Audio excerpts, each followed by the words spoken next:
Good evening. I'll call the meeting to order at 7:03. Please rise for the pledge. Pledge allegiance to the flag of the United States of America and to the republic for which it stands, one nation, under God, indivisible, with liberty and justice for all. Thank you. Good evening. We will start. We will have a non-public session at the end. We'll skip the first one. We will move right to points of pride. Superintendent. So just a reminder that this is the first school board meeting. The last one, we haven't actually had any school days since then. So, Thanks. well, yesterday. Points of pride. Happy New Year. Happy New Year. Public comment. With that, we have reached the first period of public comment for tonight. This is an opportunity for members of the public to address the board with their concerns. If there's anyone here from the public that would like to address the board, please raise your hand to be recognized. I will provide you a period of 2 minutes with which you might address the board. Is there anyone from the public that wishes to make public comment? Hearing none, seeing none, there will be another public comment period at the end of the meeting. The only item on the consent agenda this evening is the acceptance of the school board minutes from December 21st. Are there any questions, concerns? Any objections to adopting the minutes? Hearing none, seeing none, the consent agenda is adopted. And with that, we are on to the superintendent's report and presentation of business, starting with the reopening update. Superintendent. Okay, so last time we met we made some changes, or you made some changes to the reopening plan. I'm sure since then you have heard the CDC has or did update its quarantine period to 5 days. They have since hedged a little on that. The state at this point, New Hampshire DHHS, has not changed the New Hampshire DHHS recommendation of 10 days.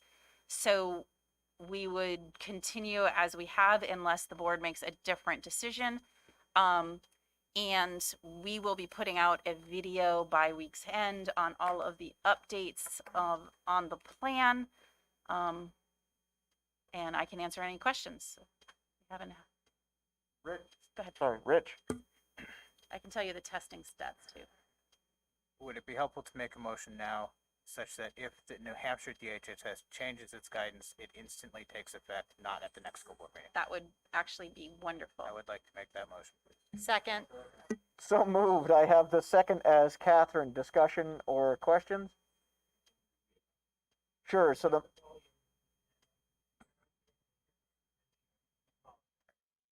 Say it again.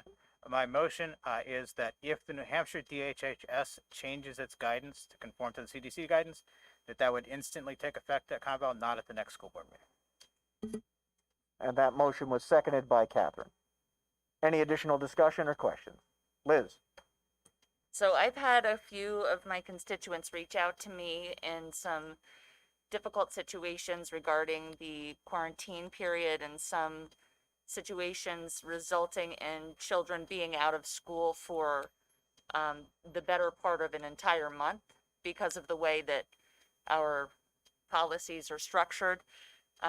One person in a household testing negative and another person testing positive, and 2 kids being in a household testing negative, and they're still being out of school for like 20 plus days. They can't go back to school till the 25th, and this happened over Christmas just because of the way that things are falling. So I'm just wondering how we can support families like that, and just to bring this up for general discussion because this is affecting more than this family.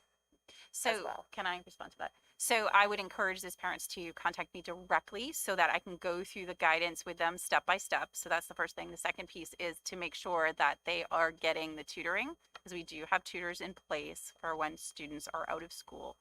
But most of the time it's about going through. So for instance, and we are following the New Hampshire DHHS guidance to the letter. If a student or 2 students if a child tests positive and there's no ability for that student to, or parent or whoever's the positive family member to self-isolate, then it's from the other person needs to isolate or quarantine from the date of last exposure, which is how you end up with that rolling piece, which is very disturbing. What I have found is and this actually just happened today, is that families aren't necessarily understanding that they are self-isolating. They're thinking like that means that they're out of the household or they're somewhere else. If a parent or the other person is self-isolating, mean they are staying, they have their own facilities, they're staying away from the family, they're not eating with the family, that is self-isolation. And then everyone else only has to quarantine for the 10 days. And I have found that people aren't necessarily understanding that piece. So I would encourage people to call me directly. Thank you very much. Absolutely. Tom? So, on the same topic of students being out, just for my own clarification, why is it possible to have Zoom options for students who have to be out for an extended period of time for a particular class? So we have tutors available. We cannot Zoom students in to classrooms. That is actually a quite challenging instructional model. And we do not have the staff to run, like to have 5 staff members. That's what the tutors are doing, to run like a 3rd grade, a 4th grade, and a 5th grade Zoom class for students while they're out. We don't have the staff right now to do that. Mhm. So, and asking last year, staff really stepped, in my opinion, staff really stepped up. They simultaneously, at the high school and the middle schools, they simultaneously Zoomed their classes and taught that way while they had children in front of them as well. And while during the unknown part of the pandemic, that was one way to instruct students, we definitely felt that was not the most efficient, effective way to instruct children, and that it was really double duty for the teachers.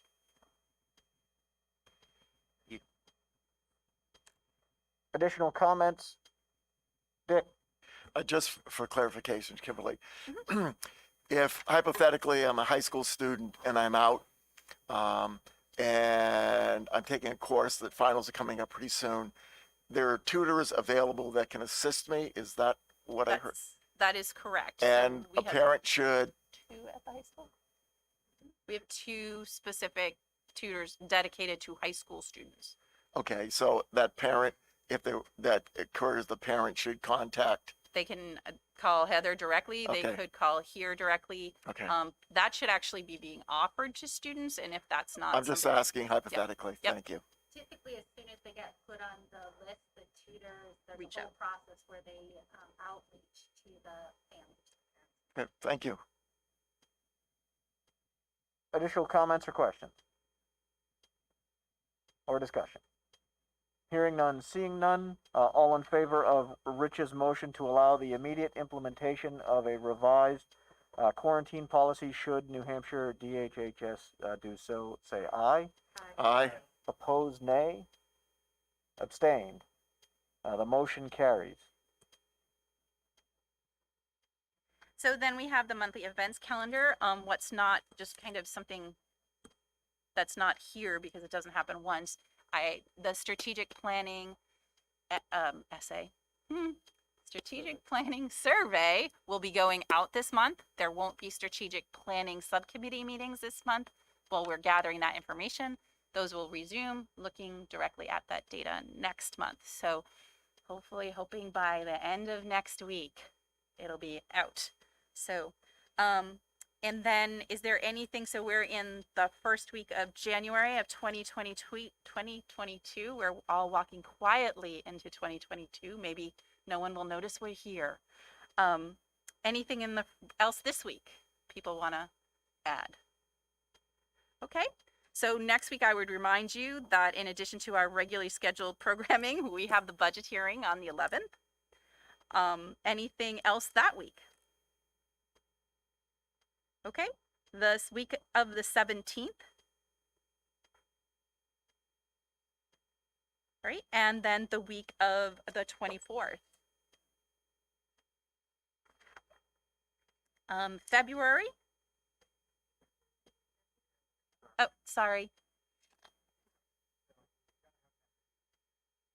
We were gonna have an equity meeting, but I think it's going to be displaced by the second public forum. So we do have to look at February. So, Then the first week in February. The week of the 7th.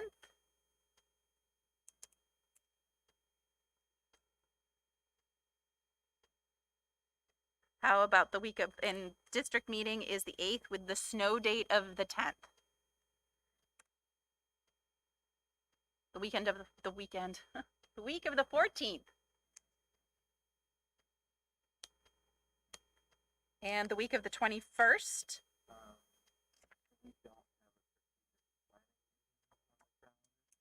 There's no strategic planning meeting on the calendar. in So it February. would- It would be the 17th. 17th. So what?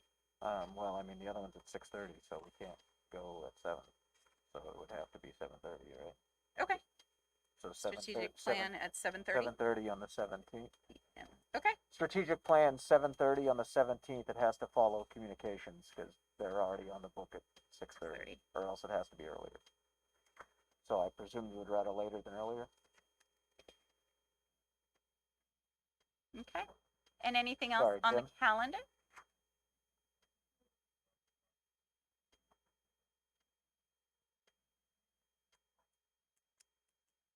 Right, it would have been the 8th. 8th. It would have been the 8th, but that's deliberative session.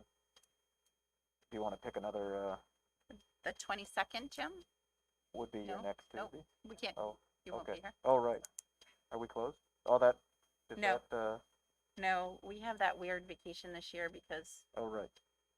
No, it no, is. no, That's the week. we're closed that We're week. closed that Yep, week. never mind. It is that week.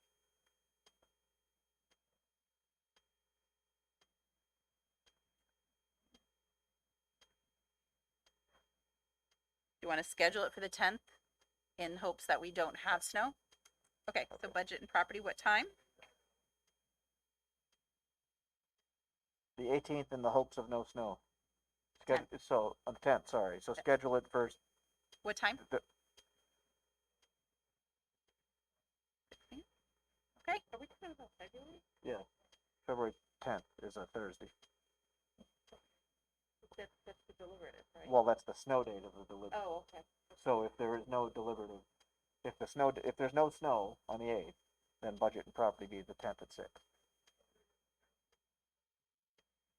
There'll be 3 meetings that night, meetings that day. but you'll have to, figure it with a fight over the administrator, which administrator you get. Rich, February vacation is 21st through 25th. that's correct. So the resources are provided to the Selectmen's Advisory Committee at the discretion of the board, and I would suggest that they're not able to meet in the school vacation week. Oh, sure. Yeah, no, that's fine. But right. I'll break the bad news to Josh I mean, that you're here. yeah, I'm The here that week. administrators are The here. administration is here that week. So, I mean, I'm here, but I appreciate that. I don't. It's just, it's the last Thursday before the vote, so. Because the vote is the 1st or the 8th. No, it's the 8th, so it's their last meeting before the vote, so. Okay, that's fine. Alan had his hand up. Oh, sorry, Alan, go ahead. Just a community forum at 7 o'clock, not 7:30 Thank you. on the Okay. 25th. Thank you. Okay. I do want to circle back before I go over the enrollment to, I do have the, total test. So in the last 2 days, we have done 76 tests. Of that, we have had, 19 positive cases. So, just so you're aware. Rich, Technically, it would be March because it's a really short month, but would everyone be okay with March 1st, the Tuesday for equity, as opposed to moving it to Monday, which would be the 28th? that's a school board meeting. Oh, is it really? Yeah, because it's the first First and Tuesday. third. Can't we meet on the 28th? You hit Tuesday? We could, it's fine with me. Oh, no, Yeah, it's if it- Tuesday and Thursday? I think we do ed and equity on Monday. Yeah. Normally. But we have an curriculum instruction assessment strategic plan sub.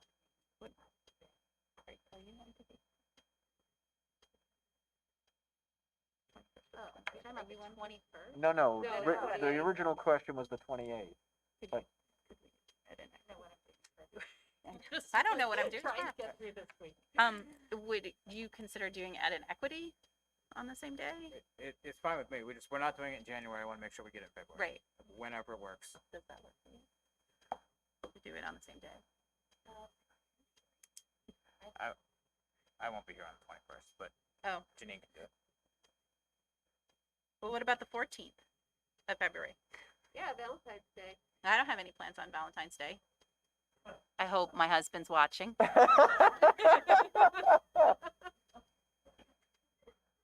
Speak for yourself. Kevin or Dick, anyone have any preferences? Most people would. I Dick? could give you an hour of my Valentine's. So right. equity on the 14th? You don't have plans for Valentine's Day.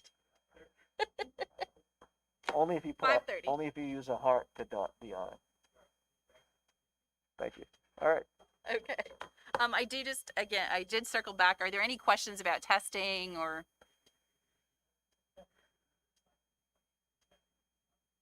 Yep, the last 2 days. Yep. Okay. Hopefully that's our holiday surge. Enrollment, so we are at 2059. We seem to go up 4 or 5 and down 4 or 5 and up 4 or 5 and down 4 or 5. So pretty consistently. And that is all I have for the superintendent's report. Dr. Ullman, then Kevin?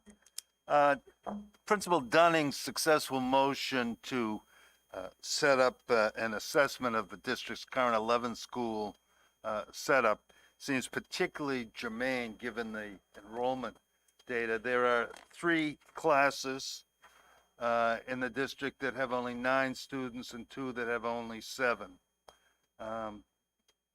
So I particularly welcome the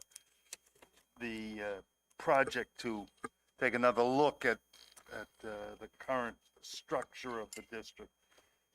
Thank you, Dr. Ullman. Kevin?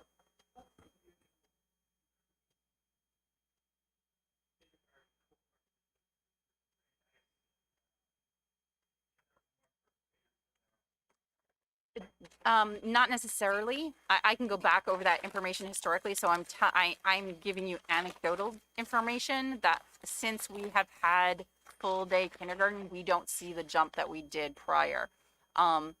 So generally speaking, you're talking about a small handful, maybe 7 or 8 students.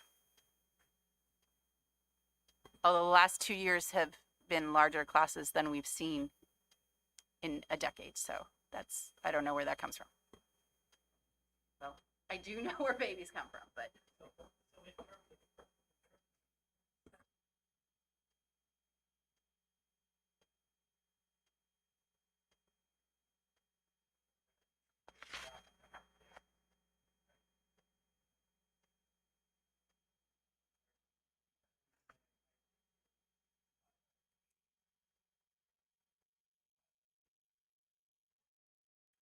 So, over the next 10 years, that's true. Over the next 12, our kindergarten numbers have actually been larger than the 2 or 3 preceding years. Mhm. Yeah. Yep. Yes. Right. We're anticipating that we're going to get the NESDEC demographic report in days. So I would have to see what again, I can only give you anecdotal information. I'm not a demographer, so I would want to defer to that study. What I know, again, is that unanticipated from us, that we have had 2 larger kindergarten classes the last 2 years, which seemed to us counterintuitive. One, because students who weren't on the census showed up in large numbers, and two, because of COVID, it was very counterintuitive. We thought we would see less kindergartners, not an increase. So the next 2 years will be interesting. And again, NESDEC is better at that than me.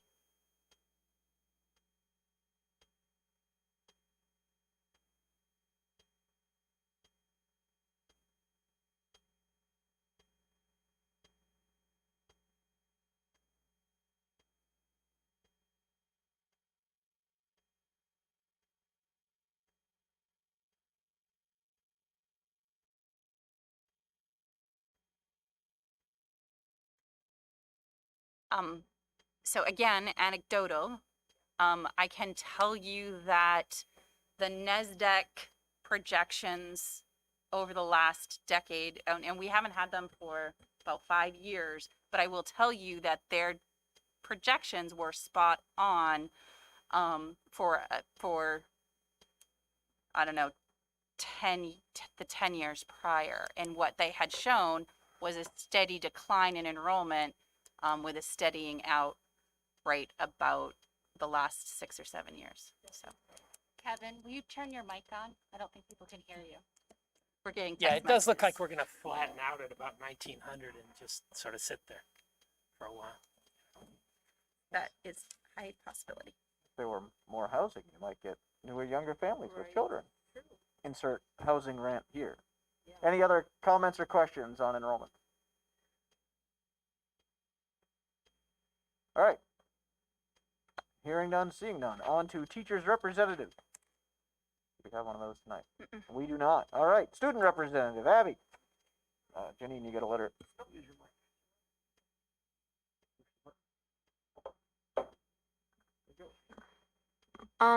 So student council in February, we are planning to host like a pennies war. It's like where students bring in like change and then we count it at the end of the week. And then I'm not exactly sure where it's going this year.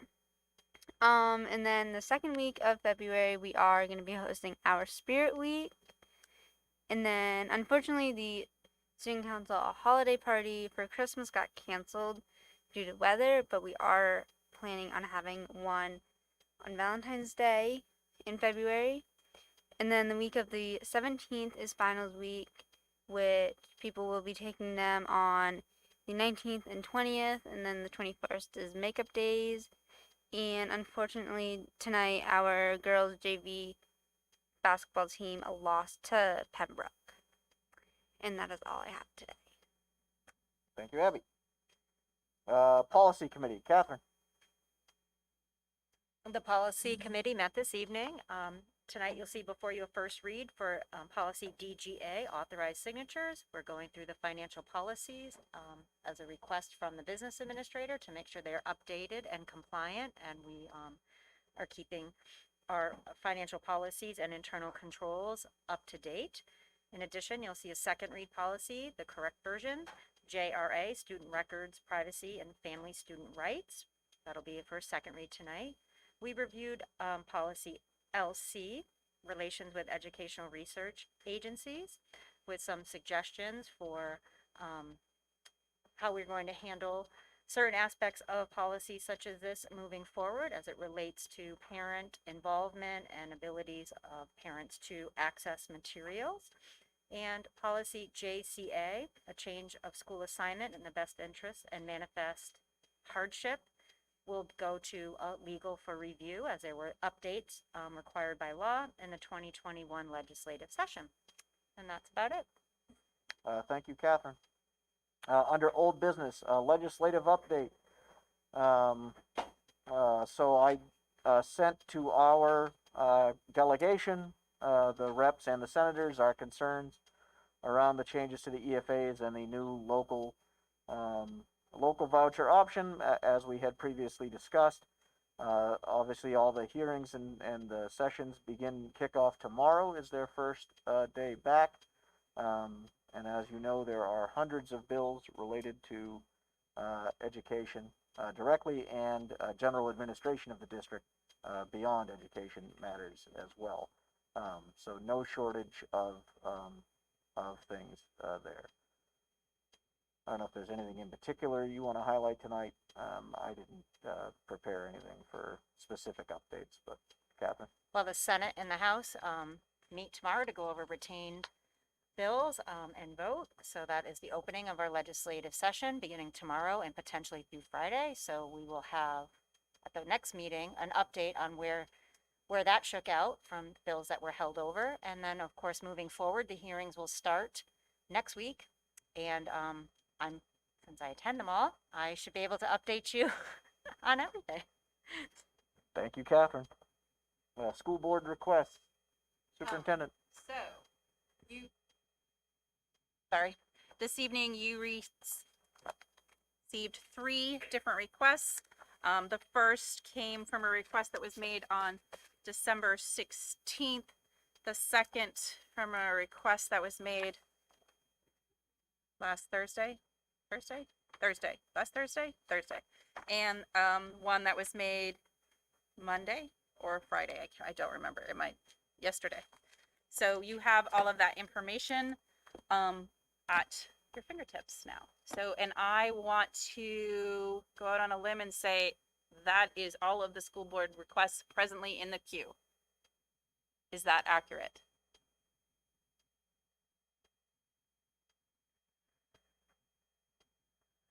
Excellent. Rich? Okay, so, the second one, if you don't have anything about yours was submitted first. So the second one is this, document, preschool for all measuring success. I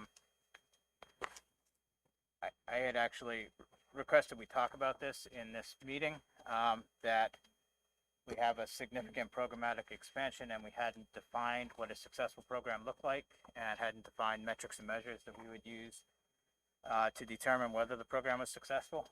I think that's like really important that we offer to the public when we're asking them to spend this money, some pretty specific commitments about outcomes. So thank you for this. I know you had to scramble to put it together. I did say I specifically wasn't asking for a presentation because I think this is a question of budget priorities, right? It's a question of whether the outcomes that we expect to achieve are worth the financial investment that it will take to achieve them. And so budget priorities are directly in the school board's purview. And so I feel like it's a discussion. It's a discussion of what outcomes would justify the investment. And what can we communicate to the public about the outcomes? And how will we measure whether we meet the outcomes? And some of this is a good start, except that the outcomes basically would be the growth target column, which is all blank. So I guess I'll stop there for a second. So before Ann takes over to talk about the curriculum instruction assessment piece of it, I do want to bring your attention to the very last page. And I want to bring the board back to when we began to talk about preschool, which was right around 2017, 2018. And I want to take a look at what has happened. So when we talk about SWIS and behavior referrals, we're really talking about students that are or are not demonstrating pro-social behavior, meaning they can get along with others. They can be attentive to their work. They can sit and learn their colors. We have been able to provide anecdotal information during presentations, and the one that I, of course, know that you have all heard ad nauseum, but I'm going to say it again, was the year that we started thinking, oh my God, I think we need preschool, which was something I always upfront about. I'm a proponent of early educational opportunities for a number of reasons, but the year that we really started to hone in on preschool as both as an administration and as a board as a priority was the year we had students come in with 2 or 3 letters, recognizing 2 or 3 letters, not knowing the difference between purple and yellow. And those are pieces that we wanted to start aiming at and saying what's happening, asking the question, what's happening? And then looking at how we could help that situation.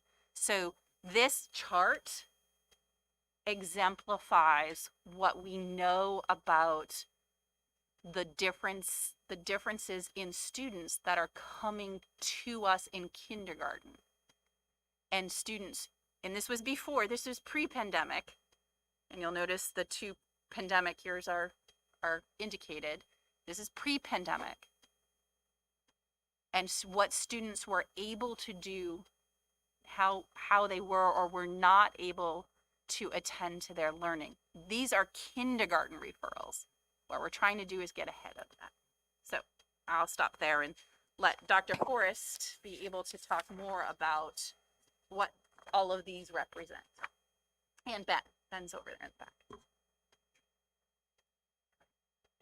Oh, let me go to Rich and then back to Ann. Okay, so thank you for putting this together also. But my observation about this would be that this is all kindergarten students, not the ones that went through preschool. Yes. And that when we started preschool, we were at 726, and now we're at 649 before pandemic, which isn't a huge reduction. And we don't know how many students are represented in these referrals. So All of that. I know it's like useful graphic, but Yeah, I think all of what Rich said is absolutely accurate. What I'm saying is this, you hear us talk a lot about anecdotal things. This is a graphic representation of what we're seeing and why we're seeing it. And the 649 was the year we all left in March. Dr. Ullman? Dr. Ullman? Uh, And then we'll come back Dr. to Sanders, a Dr. Forrest. definition of referrals, is that a formal recognition that a student needs additional academic help, or that a child has misbehaved, or? It's, yeah, so it's about behavior. And that's the pro-social or not being successfully pro-social. Dr. Forrest. This document is very much a draft. And for people that are listening, we had a school board request from Rich Cahoon, and part of the request asked, how are we defining, or how will we define if the preschool program is successful? So Ben and I, like the big things that we felt we have talked about related to success would be increased access to preschool programming, the implementation of a high quality preschool program, and then increased kindergarten readiness. So I guess I'll just back up a little bit and say that, so this was a draft, this is what we've done. We really want feedback before we continue to like really refine it to get it to where I believe you're asking us to get, Rich. So we just want to make sure we're on the right track here. So with those 3 categories, we then started to think about what are the tools that we have or need, or indicators where we could collect data. And we identified multiple ones. And again, this was a draft, so this is getting started of things that we already have in place, some things that we feel should be put into place. So collecting multiple data points related to each of those kind of success criteria, the access, quality programming, and the increased kindergarten readiness. So I think to Rich's point, so like the first one is student enrollment, number of students enrolled in preschool. It says the baseline is January 22, which is 68 students, but then growth target is empty. So with the option 1 that the board put into the budget, what is that maximum enrollment number. I think that's what he was, because that, in theory, that's a given, because we know how many rooms we added and what that number would be. So I think as I understood it, or Rich's concern was that that should have a number in it already, Oh, I think. Yeah, we just started, Is or that- do is you that- want us to am tell I- you, or you were gonna tell us? Was that what you wanted this discussion to be? So I actually seriously wanted it to be like a, Right. I understand. That's right. No, I agree. I'm trying to, so I'd actually go a little bit further back. So this list in this is actually a list of the metrics, not the not the goals, right? And they relate with the, you know, the initials to the goals. My general observation would be this is mostly a list of inputs, not outcomes. And I guess I would start further back and simpler with, in 2017, there was a status quo ante we decided was unacceptable. So what was that? What is it that, what's the problem we were trying to solve by this in like a sentence? And then when we parse out that sentence, we have the definition of what's successful or not, right? So we've seen that the graphic on behavioral referrals. And that's on those are on the last page. Okay. And so that's the kindergarten readiness. And that's what that was the anecdotal information that we had, is we seem to have a larger number of students who are not kindergarten ready. So those are absolutely Right. part of the metrics that we think we need to continue. These other pieces are things that we think that we need to look at in addition to those metrics. Right, so if we start with that sentence, we have a excessively large number of students who are not kindergarten ready. If you parse that sentence, you end up with a definition of success, right? So how many students did we have in 2017 that weren't kindergarten ready?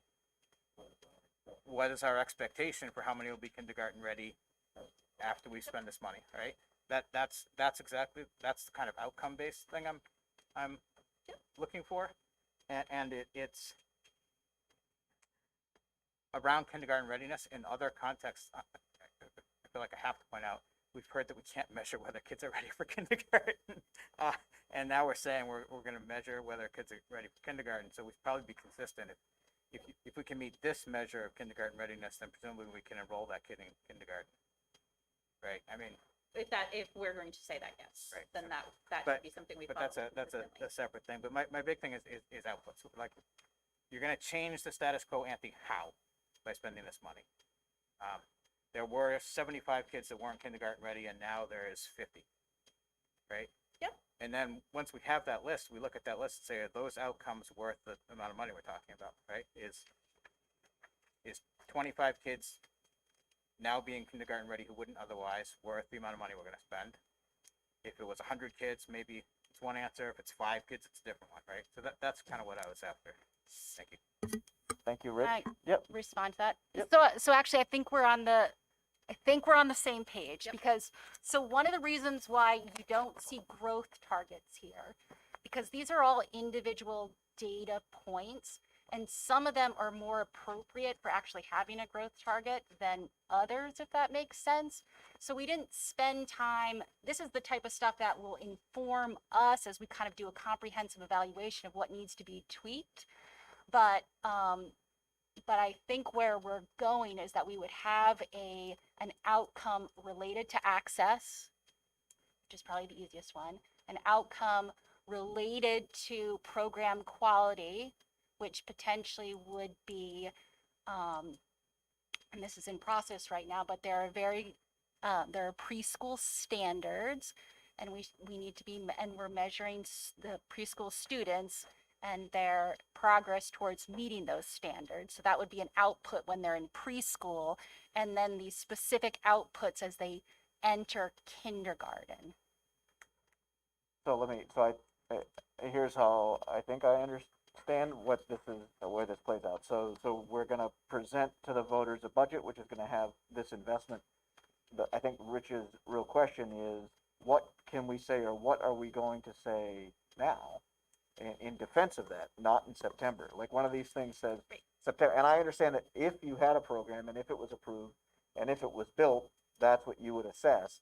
I think Rich's concern and question was, what is that now? Because until the voters approve it, that doesn't exist. Right? So- Did is that part of that? Right? That's right, and that's why I would define outcomes a little more narrowly, Mhm. I think. So increased access, I actually consider that still an input, right? The outcome is the impact on the student, not the impact on the budget or the impact on the program even. It's the impact is on the student. And same with our definitions in here of high quality preschool programming. They're an input. It's increased kindergarten readiness, it's decreased behavioral referrals. Those are the outputs. And to have those, I'm basically looking for us to promise the voters something in exchange for their money, right? So, can I give a for example? I think that might help maybe your discussion. So, what you guys need to decide is, so for instance, as an administrator with a significant amount of curriculum instruction and assessment background, and I'm stepping on Dr. Forrest's toes right now, I apologize. I would look to say that of the students that have attended our preschool program, 85, a minimum of 85% of those students, and I'm throwing this out like an example, 85% of those students would be kindergarten ready as defined by this, and this after they've participated in the program. So that would be, so, and you guys, I think, need to say, this is what, and we will reflect back and say that, that's not reasonable, or that's outside of the statistical, that's a statistical anomaly. Like if you came back and said, well, 100% of the students would be kindergarten ready, that would be a statistical anomaly that does not happen anywhere. So did I help or did I make that worse? Kevin, I'm feeling a little frustration because you've had kids in this program since 2017? No? No? Well, yeah. And so Yes, but those we also kids didn't are, have school for, some of those, if they're 3 and 4, some of those kids are second and third graders, right? And you're saying this, you're saying to us, is this the data we should have on these kids? And This I'm is- thinking to myself, whoa. no. You mean we don't have any We data ha- on these Oh, kids? yes, all of the data that's on this back page, we do have about these Okay. children. And I would What have thought in we- response to Rich's inquiry that we would get that data. So, What we're getting is a description of data. I would really like the so data. I actually asked Rich that specifically and this afternoon, and I said, is that what you meant? Because we can obviously put that data into a format that you can Right. all take a look at it. Right. And again, my understanding was this was going to be a discussion about what data points you wanted to use as indicators of success. Well, So I and- can and do that's- either, and that's but I where have my- to have a That's where my clear. frustration comes from, because I would have assumed, I am assuming, that when So you we- launched this program, you had So goals that would be So- measurable, and you've been measuring them all Yes. along. so And you've again, been telling us, these are the goals we had, and here's the data we had to measure those goals. so every year we came to the board, we had a preschool goal. We've outlined those goals. We have reported out on them. Mm-hmm. We obviously have data about the students. Again, we can bring that to you. Okay. In part of what's on this list is data we have been keeping about Okay. those students. What the discussion, as I understood it, that was going to take place today was if you guys wanted to continue, was there additional data you wanted? Was there additional data you wanted to keep? And then what are the acceptable growth targets from the board that you feel these are acceptable growth targets, Kimberly? I know that's what you're asking. My frustration is this, that I would have thought when we were being asked to expand the program, that would have been the perfect time to present data that said, whoa, look what we're doing. So we look at data all of the time in this district. Mm-hmm. And again, we can bring the data to you, but if you don't ask for it, we don't necessarily bring it. And and that hasn't been the culture of the board, and we are happy to do that. Because that gives us the opportunity to show you how successful the programs are being. Again, that hasn't been the culture of the board Okay. over the last 5 years. Catherine, and then Dr. Ullman. So just a clarifying question on the last chart with the total number of kindergarten behavior referrals. Is this only for students that have attended our preschool program? No, this is for all of our students. So all yes, students. we could bring you this and compare it to these are the children that have attended our preschool program and these are students who haven't attended. So we can do all that because we have all that data. Okay, so I'm just gonna finish talking. So I guess I was under the impression this request was gonna bring me that data. That's the first thing. So the second thing is that I guess that I would ask that across many different states, there's preschool programs that exist and there's measurable goals based on broad factors such as how are children accomplishing their and growing with personal health and hygiene skills, with their social emotional development, their language development and communication skills, cognitive development, approaches to learning, motor development, and then that's translating into becoming kindergarten ready. So I guess I would like us to define what measures we are going to take to define very specifically what kindergarten ready means for this district. And I want to reiterate again that while your understanding of Rich's request was that you would have data in front of you, that was not our understanding of the request. And Mr. Cahoon, if I was wrong, please indicate that. Right. Because my understanding was this was a discussion on what the data would be and what the growth targets would be. Right. So the background here is I initially requested this as an agenda item, right? To put on for discussion of what a definition of success would be and the accountability measures we would put in place around it, right? That for various reasons, including staff availability was difficult, which is where and it didn't make it onto the agenda, and that's where the school board request came from. So even though a school board request is phrased in the form of a request for information, what I was actually after was this discussion. Like, can I give an example? Absolutely. So we have a thing on here, kindergarten screener, right? Individual administrator development screening tests, right? In 2016, if we were doing this screening, there was some number of students coming into kindergarten who weren't kindergarten ready. Knowing what that number was, and knowing how that number changed over the last 2 years that we've been doing this, and how we expect it to change over the next 2 years, is really what I'm after. And the reason why I understand there hasn't been a culture of the board to dig into this much detail, but the difference is this is all in the context of budget. Yes, absolutely. And that is. I'm just trying to explain why that information hasn't been here before. Right. So, and where I think this matters and where it's a budget priority question is if the answer to this question is we used to have 50 kids who are not kindergarten ready and now we've got 40, we're probably not spending $1 million a year to do that. Right. So it's what's that number? You know, what, and that's what I'm after. Thank you, Rich. I saw Dr. Ullman, then I'll come back to Jim. First of all, I'm enthusiastically in favor of this pre-K proposal that we've incorporated in the budget. I have a question about the second to last page, however. Can I assume these data were gathered during the first fall that kindergartners were enrolled? Which, can you tell me? which data Baseline point? Ames web data. Yes, that's. Okay. All right. Now, there's been a very dramatic change in what looks to be reading readiness from 2013 to 2017. The students on the initial sound measure, 60 to 66% of those students were above the 50th percentile.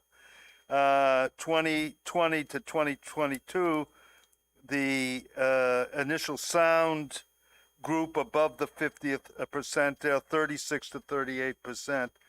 Also, there's been a significant decline in what appears to be kindergartners' ability to name letters from the 29 to 41% of our kindergartners above the 50th percentile from 2013 to 2017, down to 13 to 18% of our kindergartners 2020 to 2021.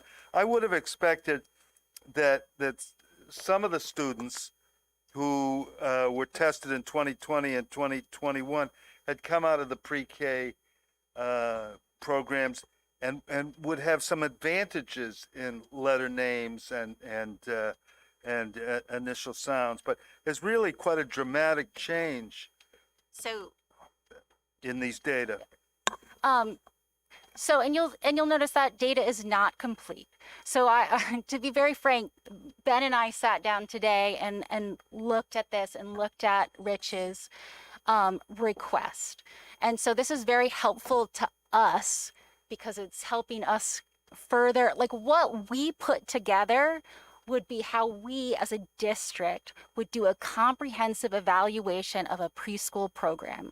And that would include looking at inputs and outputs and also kind of process indicators of what's happening in between the inputs and the outputs, right? So what's becoming very clear right now is, and it makes sense as we move forward and we're sharing with the public, we're going to focus specifically, the information you want that I'm hearing is specifically on the outcome data and developing very clear statements around here are the outcomes that will happen as a result of this preschool programming.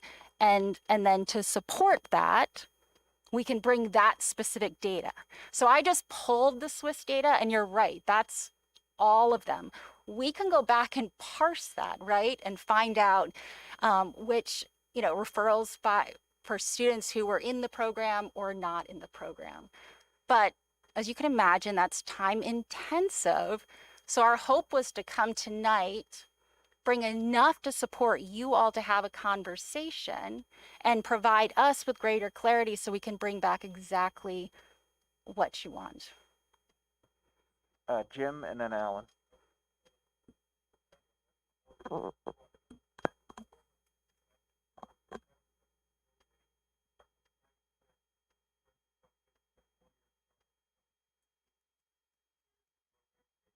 Right. So we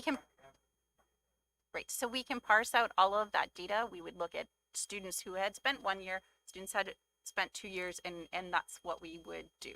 We could look at students who have special needs, students. I mean, we can look at the data through any lens that you want because we look at data all of the time to assess what's going on, assess how individual students are doing, et cetera, et cetera.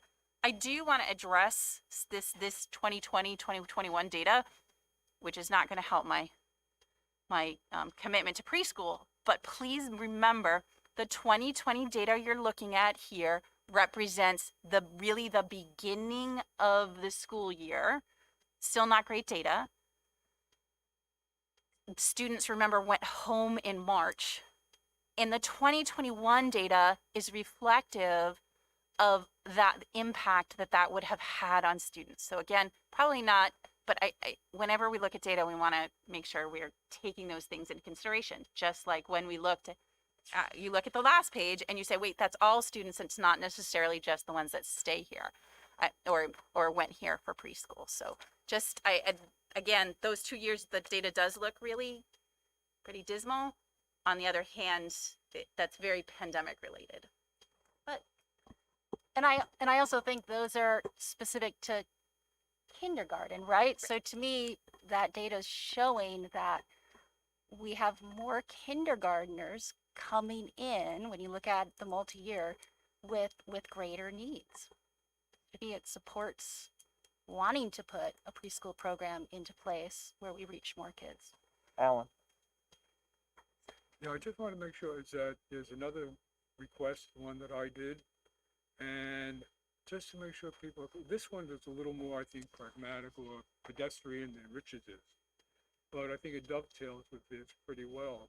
What I was looking for with the questions that I put in there is that more, what are we mandated to do? What are we not mandated to do? Okay? Not the real outcome of the thing, but what if, you know, based on budgeting constraints, is that if we really had to get down to it, what do we actually have to do? What are our options? And you'll notice this thing that says SCC, that's my way of saying just special circumstances children. I know it's special needs, but I just wanted to use that term in there. But again, it's really what is mandated, what is not mandated, what are our options, whether there's private options or whether there's school options. But I do think that once we get through a lot of the stuff from Rich's thing, then we could take a look at this one and say, what do we really want to do? So that was the purpose of this one, if there's any questions. Thank you, Alan. Catherine, then Rich. So thank you, Alan and Rich, for your requests. Some of the answers to those questions about the mandates and talking about 50-50 ratios is important. I guess I would also like data on how our educational outcomes with our special education students are doing as a percentage of those improving and demonstrating and meeting their goals. I think that would also be important because that's getting them kindergarten ready, and I'd just like to see that data specifically. Thank you, Catherine. I have Kevin and then Rich.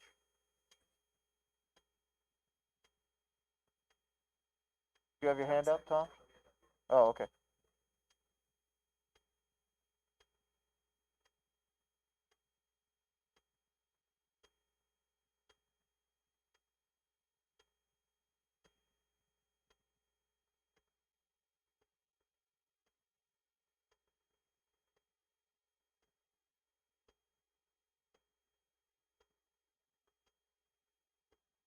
Thank you, Kevin. Rich.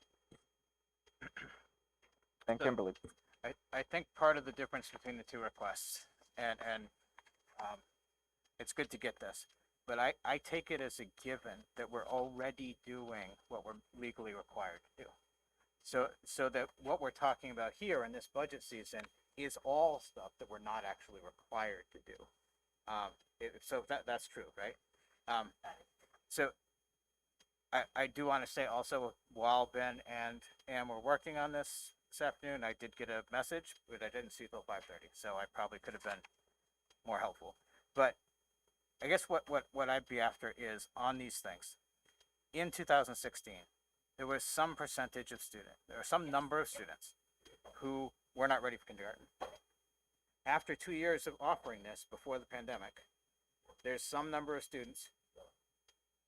I would think that we're already disaggregating that because we wouldn't seek to greatly expand the program without having done that disaggregation and determined that it was actually successful. Because we are talking about next year, if this, you know, what is it, $26,000 per pupil that we don't actually have to spend. So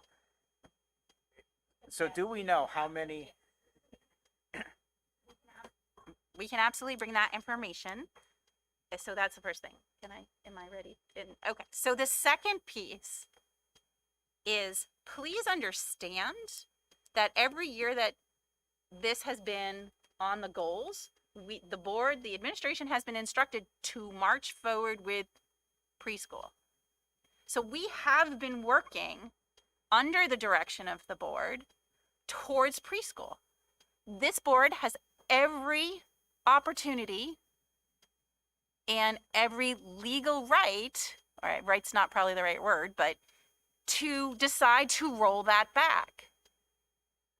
But we did not one day as an administration decide, hey, let's try preschool. This sounds like a really good idea. Let's use some of the taxpayers' money to do this. We have been working under the direction of the board. If the board's direction is changing, then they need to let the administration know so we can withdraw the ask from the budget. I'm not trying to like say anything about whether, I'm not being judgmental or there's no value judgment in that. But we have to have direction because our direction up until 2 weeks ago was to continue to move this forward. If that's changed, just tell us. Rich. So thank you. I think if you look back 5 years ago for board member who made the motion to make that directive to the administration. It was me. So I get that.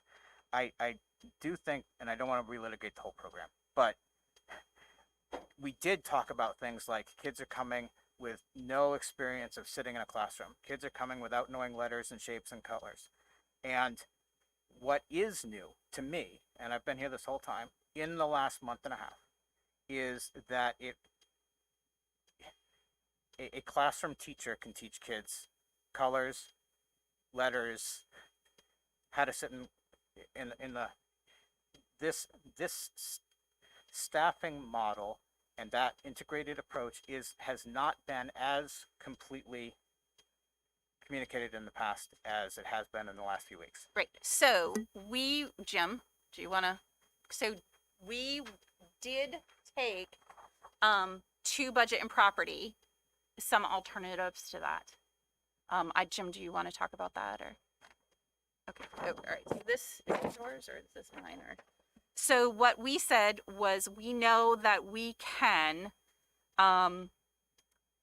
do a couple of different things. We have some grant opportunities that we could remove the position, not remove them. We could put the positions that have come under question, so speech, OT, into grants and use the grants in that way. It would give us some time to look at both the outputs and the inputs, look at how those positions are being used. It would lower the overall cost. It doesn't lower the overall cost, but it would lower the overall cost in the budget. And so we can move forward that way. And it does give us more time to look at those inputs in a different way. So in other words, we could say, we believe based on research and what we know the students that are out there, we know students that are coming to us, we know what we're seeing are these positions value added? And I hate to use that term because every position that we put in front of kids is value added, but it would give us the time that we needed to assess if they're so value added that we should put them into the budget. So we would have the time to use grant dollars to do that. And so I guess I would defer to Lori and Jim if you want to discuss the different options. Basically, we could put a full-time social worker into the grant. We could put the speech and the CODA occupational therapist into the grant. And that would change the financial impact to $477,000 versus the $744,000. We could put part of it in the budget, part of the social worker in the budget, and part of it in the grant for each of those positions. Go half and half, and that would again step it in differently. If we did, I'm going to do math. Oh, thank you. So the other option would be to not fill the social work position, which I'm a little more hesitant, to put half the speech pathist and half the CODA in. That would be $566,000. So if you're looking for percentages, the first option I put out would mean that the budget would increase by 1.58% overall, operational budget. If we did the second one, it would be a 1.76% overall. So, and again, budget pieces aside, what that does provide us the opportunity to do is to really look at what those positions do for all students. And how value added are they? Again, I don't love that term, but is this so important? Are the outcomes that you're looking at, are they impacting those outcomes so much that we should put them into the general budget? So I would stop there. Thank you for giving me the. Kevin. I'm going to use the word frustrated again. I'm still feeling frustrated. It's changing a little bit, but the frustration is that you've characterized the inquiry for data with respect to demonstrating success of the preschool program as being anti-preschool program. No. It's not me. I'm not anti-preschool program. I was possibly a vote in favor of expanding it, but the last time, first time we had the big discussion here about this in the presentation, I said I'd really like to see some data on the impact of the program. I get that access has been expanded, got that. I get that it's a high quality program. It should be, we're spending a lot of money on it. And then the third thing though is the rubber meeting the road. And you're saying, but we've never been asked for this data before. I would think you would have that data because that would be the basis for coming to us and saying, hey, let's expand the program. We absolutely have that data. Okay. We haven't brought it here. We have talked about it anecdotally. We have talked about it ad nauseum at the budget workshops. We have made it, we talked about it at the, in Kevin, I don't know if you were there or not, but at the retreats when we first started talking about preschool, we talked about that data. I agree with you, Kevin. We did not bring it back. So, And a lot of the, for it a is lot not of, opposition to it. and I'm not saying that it is. What I'm saying is when you start asking questions like, well, what are we required to do? You know, the administration is looking at each other like, well, did we misinterpret something? Were we not supposed to continue this forward? For the 3 years I've been here, and then for the years before that, it was every board goal every year was next step on preschool, and purposely done in a way to gradually ramp it up instead of the one time. Oh, so I think that's some of what that's getting to. Dick. Sometimes I feel like a just simple old country boy. So we asked the administration to bring us a budget that wouldn't increase the gross budget by 2%. They did that. This package was part of that.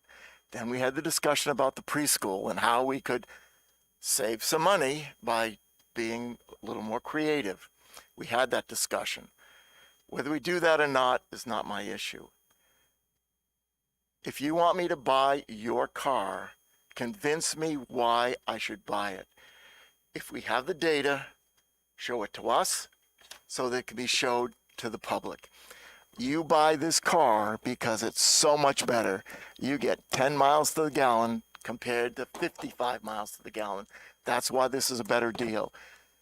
I've been in education long enough to know that you pay me now or you pay me later. That preschool makes a major difference in some children's lives. Not all, because some children have the financial advantage to be able to go to a multitude of schooling options for them before they enter a kindergarten classroom. But we have a number of students today in our world, in this district, who don't have that opportunity. Yeah, it's on. Who don't have that opportunity. So we've run this program for a number of years.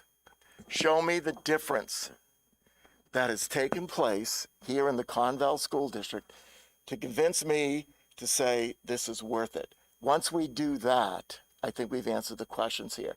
But the bottom line is, you came in at 2%. That's what we asked you to do. Now, if the board wants to drop it more than that by funding it differently, I'm okay with that. But I support this 100% in making the difference in kids' lives, because it will. For those kids particularly who have had advantages of being able to start school off with the skills necessary, their lives are dramatically impacted by kids who haven't had that skill in the classroom, either academically because they lag behind and that impact it has on those kids, or definitely behaviorally. Because my experience has been through education, if you are not doing well in school, You do not want to be embarrassed. And there are multitudes of ways of not being embarrassed. One is to disrupt and get removed so you don't show that. That's the behavioral things we see in classrooms where kids don't feel part of that community, don't feel part of that student body. I believe in my heart and soul that preschool will help address those issues for those kids who need it the most. Thank you, Dick. I have Liz, then Rich, and then Kimberly. So I want to just thank you for having this discussion because it's helping me get some more clarity. But I also wanted to mention that we're talking about data a lot, and that's great. And yes, we need data to drive decision making, but also we have to do our best, each of us, with regards to our town, our constituents, to help people understand what problems we're solving. And I get that. And there are many problems that can be solved with preschool. And one of the things that I look at, when I'm looking at enrollment from year to year and like the decline in enrollment is, can I do a good job of helping people understand the vastness of the expansion that we would like to undertake? I love preschool. Both my children went to preschool. They both had different experiences in preschool. One of them went to First Friends. It's a fantastic program. There's no question that it was helpful for my family, and I was able to make that choice as a parent, which is great. As a representative of a town, I have to help people get there. So what problems are we solving? Those are the main questions that I'm asking. Because we do have a preschool program in place. I understand that there is limited access to programs. There are programs. There are multiple programs in our area. There's limited access to them. That's true. So I think that's just another aspect. And the other part of what I think about also is this funding. I know that when we talked about this a few meetings ago, Catherine had mentioned, is there a way that we could create a separate warrant article and help people make a choice and let them make those choices independently? I don't know, I'm not the budget wizard, that's not my strong suit. So that's another question I have. Is that a possibility as we go forward? With the budget, have it there, but can we make that an option for So- people and help them understand the value? From a purely procedural perspective, this board already voted 7-6 to include option 1 in the budget. The only way to pull that out is to have a member that voted in favor to now seek a reconsideration of that decision and then go from there. Would be how to do that, and then in theory, yes, the board can put whatever it wants as standalone warrant items. There's some thinking either way on whether that's a strategy you should use. Rich, and then Kimberly. So to start, as a segue from that, I'll note that I was on the prevailing side of that vote. Indeed you were. Going back to what Dick said, I think it's important that the actual genesis of these questions was not about lowering the cost. It was about whether the decision we've made to structure a program in a particular way, which involves providing services which, while undoubtedly useful to some students who don't require them, at the cost of universal access, was the appropriate policy decision. Right, so that's where I started. Not about trying to save the money. It was, we punted entirely the question of transportation, and we made a decision with this model, to provide sort of gold level services to some kids instead of silver to all, right? And that was where I started from. And I don't want to litigate the whole thing. We can't change the program at this point, but I do want to make it clear to the public this wasn't actually about money. In terms of your proposal to move things into grants, there's a part of me that wants to say that dollars are fungible, and any grant money we spend on this is grant money you're not going to spend on something else. So that doesn't make, at that level, all that much difference. But the the more important thing for me there would be it's even more about measures and metrics then, because you don't have the ability to run like an A/B test with some kids who aren't getting those services and other kids who are. So really defining there what that success of those services look like would be really Yes. important. Yep. But I really go back to where this starts is what did things look like in 2016? What was the problem we were trying to solve? To what extent have we made progress, maybe even up to pandemic, but not, leaving the last 2 years off? What we were doing was making some level of progress. And so where would we expect that trend line to end 2 years from now? And if that difference in outcomes is sufficient, then it justifies the investment. If it's not sufficient, then it doesn't justify the investment.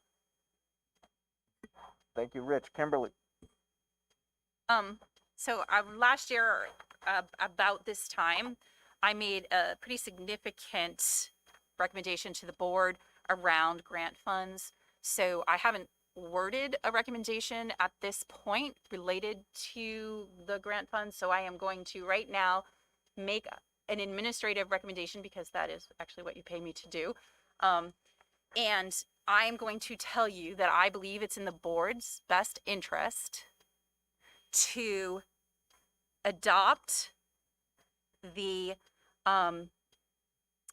second option that was presented to Budget and Property, which is that we don't fill the social worker position, that we grant fund half of the speech pathologist, and we grant fund half of the CODA, and we decrease the investment in preschool to $566,274 to $566,274, which would increase the budget 1.76%. Last year, I made a suggestion regarding using grant funds to offset the potential costs of a remote school, which was ultimately not adopted by the board. So that is my, and the reasons for my recommendation are not just financial. The reasons for my recommendation is because I do believe that gives us the opportunity to look at those specific positions to see what kinds, and I do hear what you're saying, Rich, we would have to look very specifically at who's receiving those services and what the differences in the outcomes are.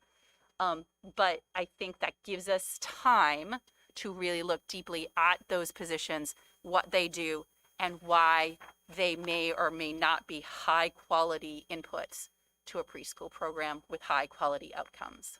Jim, and then Dr. Allman, Dick, and Janine. It's always in order. I'll entertain it.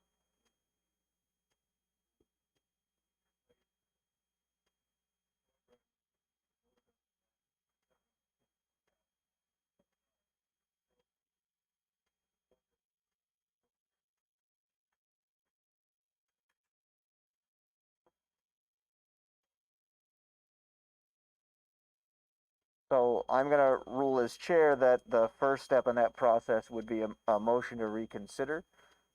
Because this board did vote to include the full $744,000 for that I would, as your de facto parliamentarian, determine that somebody that voted in favor would need to make the motion to reconsider.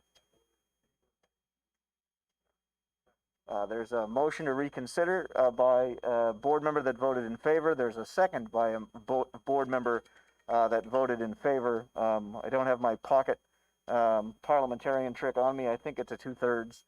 Is it just simple majority to reconsider? Thank you. All in favor of voting. Is there any discussion on the motion? I have Dr. Allman, Dick, and Kevin. Dr. Allman. This is specifically on the motion to reconsider.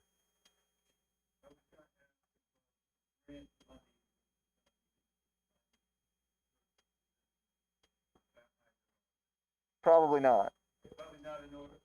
I don't. This is now discussion on whether we should reconsider. It's purely a parliamentary decision, and then if the motion to reconsider passes, it comes out. We then discuss what's next for that. So this is purely on whether whether the we are entertaining or approving the motion to reconsider. Yes, Jim.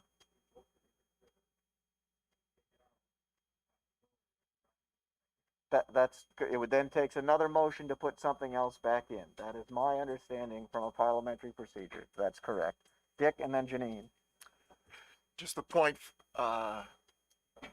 Kimberly, how are you going to deal with this? I believe that motion was to take out the social worker. Before I consider, I want to know how that would be addressed. Rich. The motion right now is just whether we continue the discussion, right? It's a motion to reconsider What our So previous decision was. Right. so that Jim can make that motion, but he hasn't Right. made it yet. But I don't know that I want to vote in favor of it if I don't know what the answer to that question would be. How do we deal with the lack of that social worker being removed? If in fact that is going to be dealt with, then my vote would certainly look differently. The social workers, so you know that we have social workers. I do. So the social worker aspect of that job would continue to fall to our present social workers. And they can do that. At this point, we believe that yes, they would be able to do that. And Ben is just nodding at me, so. Janine. Okay. We're still talking about the addition of 3 classrooms? Right now, the only thing we're Okay. talking about right now is the motion to reconsider, which allows us to then reopen the discussion of which of the 3 originally presented options that were available to us, or this new option that was presented to us, or any option that was presented to us. That's where we're at right now. Any other discussion on the motion to reconsider? Tom? So I think I'm not sure I'm right, but I think some of the things we want to discuss are germane to whether or not we want to reconsider. For example, I voted in favor, but I would like to explore a little bit of the consequences of a revote before we go ahead. So I'm not sure if you're telling me, no, that's not appropriate discussion now because of this parliamentary. So here's what could happen. So if the motion to reconsider passes, we go back to a discussion of the original measure. The original motion was to include the full option 1 at $744,000. We're now going to essentially enter a rediscussion of the 3 options that were presented and what is now a 4th and in theory 5th, though the administration has made their recommendation to us of those, of what was those 5. And so yes, in theory, upon a successful motion to reconsider, upon a revote of that topic, in theory, it could end up at 0. I mean, right? That's my understanding of that motion. Rich? Can I just ask, we shouldn't get caught up on the parliamentary procedure of Robert's rules, which we only sort of follow anyway. And that the point of Fair. that particular rule is to make sure that, you know, the composition of the board or the number of people who are here changes and the people who were in favor are still in favor, but now the decision's changed. I'm going to suggest there's at least 1 vote in favor. Yep. That wants to reconsider it. For sure. So why are we Fair. going to get too worried about the parliamentary? I just want to make sure everybody understands what happens on the other end of this. Sure,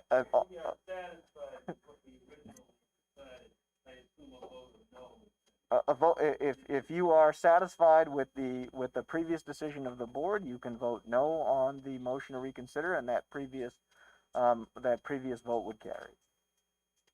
That's correct. Or we could withdraw the. Or we motion, could- complete the discussion and then make the motion at the end. I mean, all of that's possible. I'm just trying to help you walk through the process of how I understand what happens when you reconsider. Setting parliamentary rules apart. Yes, The Jim. purpose of the motion would be to replace the program that was voted on and that's currently included in the budget with a alternative that would save the district, reduce the operation budget by $180,000. That would, That's what I want to do. I don't want to risk going to nothing.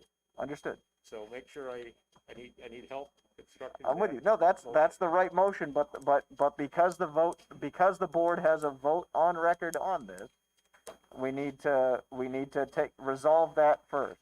Alan, So the only thing we need to do is decide whether we're going to reconsider or not reconsider, so that in turn. then we based can on have the that thing from discussion. Yours is to go with what Kimberly was saying. That's exactly correct. That's So it. this is all in favor of of reconsidering the preschool option one that was originally voted in. Please raise your hand by saying aye, or raise your hand, because I have to count them. Okay, it's the opinion of the board that the reconsideration is through. We are now back to reconsidering the preschool motion. I will go to Jim first if you want to make that motion, since it was yours on the reconsideration. I move that we approve the alternative to the full funding as discussed previously, so that, I don't know Yep. how to describe the program. Yep, so as I understand it, and the superintendent will hit me if I get it wrong, is that it would remove the social worker, it would move half of the cost of the speech pathologist to the grant, and half of the cost of the CODA to the grant. So a budgetary impact of $566,000, $566,274 dollars overall, which would result in a 1.76% increase in the budget versus what would have been 2.11%. Did I get that right? Yes, that's right. Can you just double check that math for me, Lori, really quickly? Right. That's correct. I just want to be absolutely sure that we're not. Well, we don't, I think we can make the motion in terms of reduction. You can. In the proposed budget as opposed to the impact on the budget. Okay. Right. So So- your motion would be if you want to make that motion, the motion is to adopt the second option as presented by the administrator. Right, do you have a name for that option on your, Option 2. option 2 on what document? Oh, right. This This document. This document that says staffing additions that was given to budget and property on the last budget and property meeting. Okay. Can I just add in that, so the positions, half of each of the speech path and CODA would be in a grant. So Brenda, we want to make sure we get the wording of the motion properly. Correct, but everybody understands what the purpose of the motion is. So moved by Jim. Is there a second? Second? Second by Dick Dunning. Now we are discussing that one. I have Catherine, Kevin, Tom, and Dr. Ullman. Catherine. So it's great that this was reconsidered, and based on the results of last year's election, I would again respectfully request that this is a separate warrant article and that we listen to our voters, who, some of which didn't like the cost of the budget, others of which didn't like that there was a program put into the budget that they did not feel they had a say on. They were passionate about that. They continue to be, and I've heard from 18 constituents about this preschool program because it was never a warrant article to expand the program to begin with. So yes, we would need to do extensive voter education. I'm not against the preschool program. It's about making sure that we are representatives, listening to our constituents, and bringing forward a budget and warrant articles that they can support, and they have the opportunity to weigh in on that.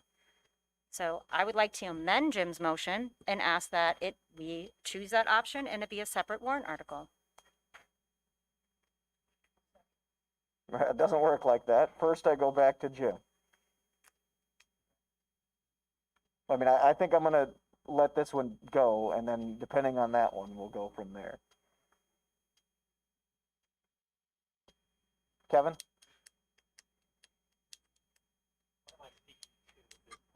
As I understand it, you're speaking to the motion, to the original motion of adopting what is option 2 on this document. 2 meetings ago, Sorry, 2 Catherine. meetings ago, I was persuadable that we even spend the whole 744,000. It really wasn't all about money.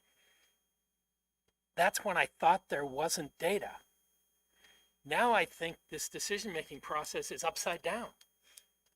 Before I support anything, any level, $1 or $750,000, I want to see the data. I want to know what impact this preschool, I'm hugely in favor of preschool programs. I want to know that our preschool program is effective. Thank you, Kevin. Tom? I want to go back to something Dr. Ullman brought up before, which is the baseline Ames data about the recognition of initial sound and letter name. It's startling, the change in students above 50% pre-pandemic to post-pandemic. And because that's, I mean, it's just amazing drop in initial, so when students first arrive.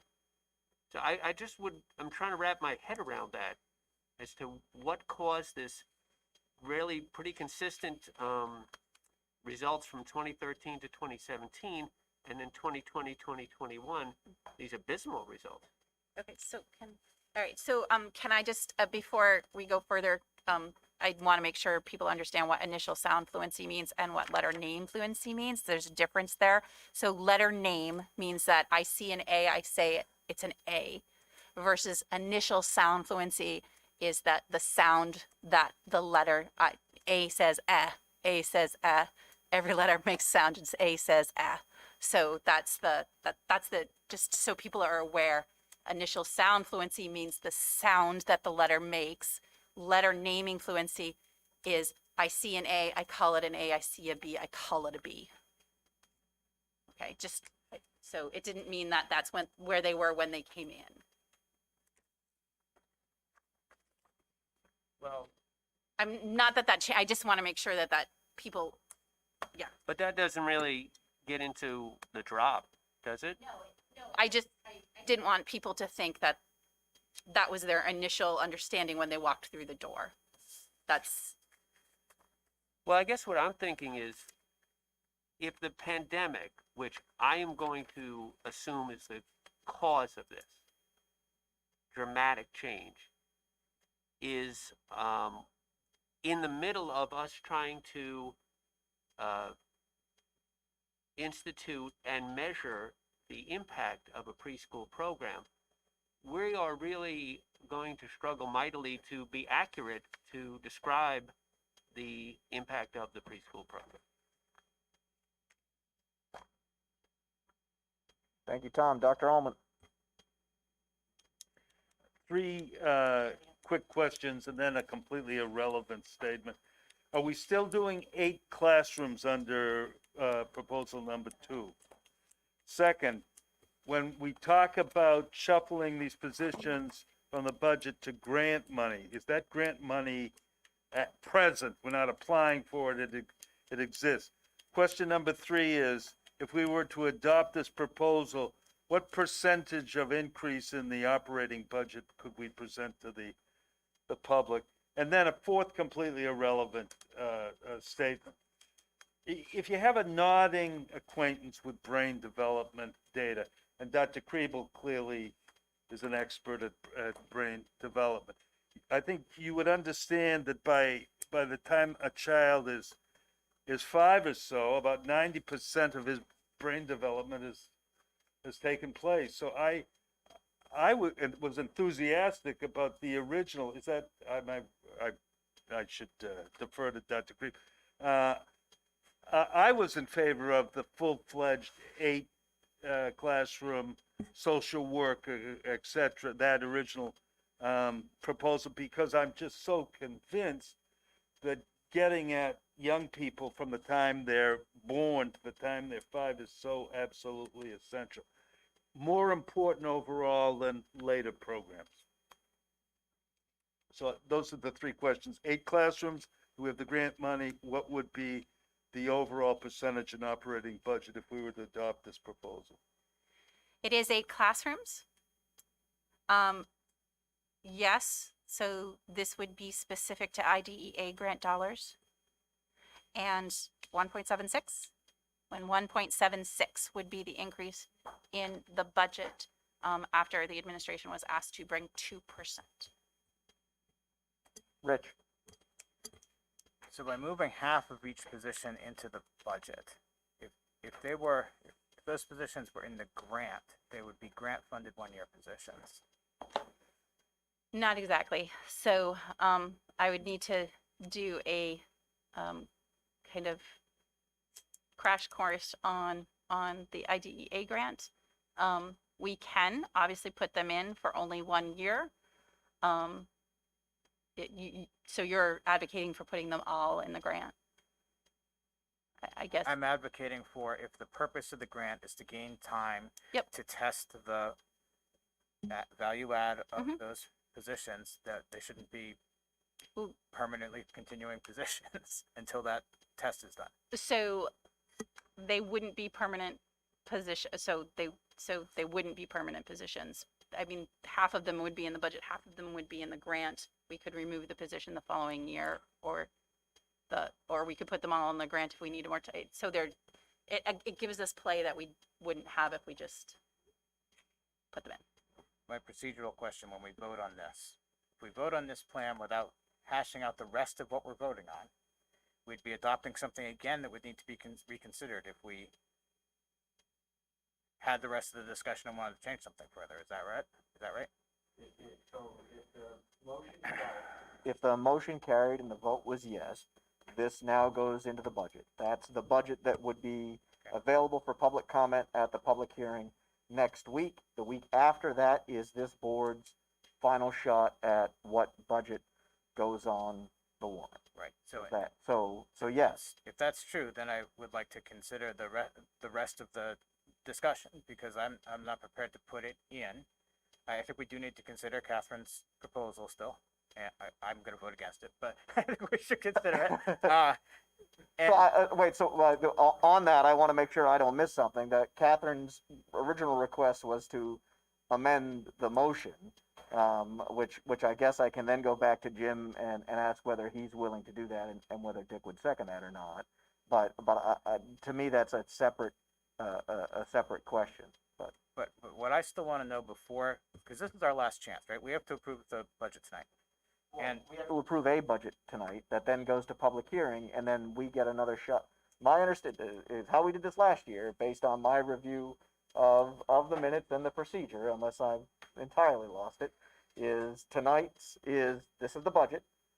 We present it to the public. The public has the chance to weigh in on it at next week's public hearing, and then we come back the following week, right? No. Is that not how that works? So you can make a change to the budget following the public hearing, Right? but once you vote on the budget next Tuesday, Oh, sorry. that would be the final budget. Sorry. Okay, that's Yeah, not you how do- the minutes appeared to read last year. You But I wouldn't, could be we don't, the 18th would be too late. I would have to look at the calendar, but I Okay. believe the 18th would be too late. Oh, right, okay. Not if you No. amend the budget at the public hearing. Right, yes, yep. Sorry. Yep. So So if you did it, I mean, if we did it on the 18th, we you gotta would wait have need to a have second public hearing. you would need to have a The second 18th public would also hearing. need to be a public hearing. Is that right? Let me just clarify. Thank So you. we Please, can, Catherine. we can amend the budget at any meeting up until the time to the end of the public hearing. But if we decided to reconvene the very next day Yes. and amend the budget, then we would have to have another public hearing. Thank you, Catherine. That's not the way it looked to me last year, but I could be wrong based on my timeline. Why does Jim have to? He made the original motion. Oh, it's an amendment to the motion as opposed to modifying the motion. Sorry. She moved to it. Sorry, she did. I apologize. That would be a move to amend the motion, and then we would discuss the motion. The question was whether by moving it to a warrant article versus including it in the budget, it's the same. That's arguably a unrelated motion, but I'm willing to entertain it if the board believes that I'm in error on that. Usually, the amendment has to maintain the original. The amendment does maintain the initial. I would argue it does. I would argue it doesn't by moving it to a separate warrant article versus including it in the budget. But if the membership disagrees with my interpretation on that, I'm more than willing to entertain that, Rich. I just feel like we've gotten way afield, right? So way afield from the initial purpose of the discussion, which was what measures of success are sufficient to bring to the public. Yep.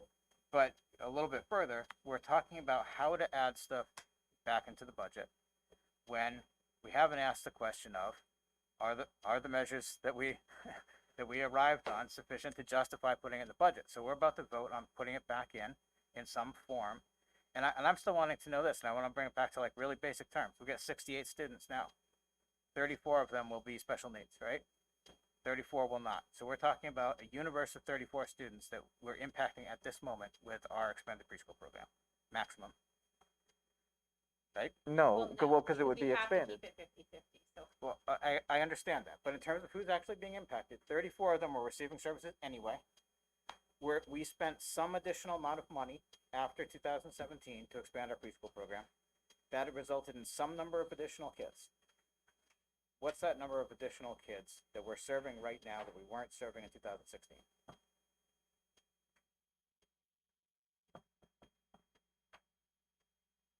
The follow-up question, just so you know, in case the data's together, how much more are we spending now than we were in 2016 to serve that additional number of students?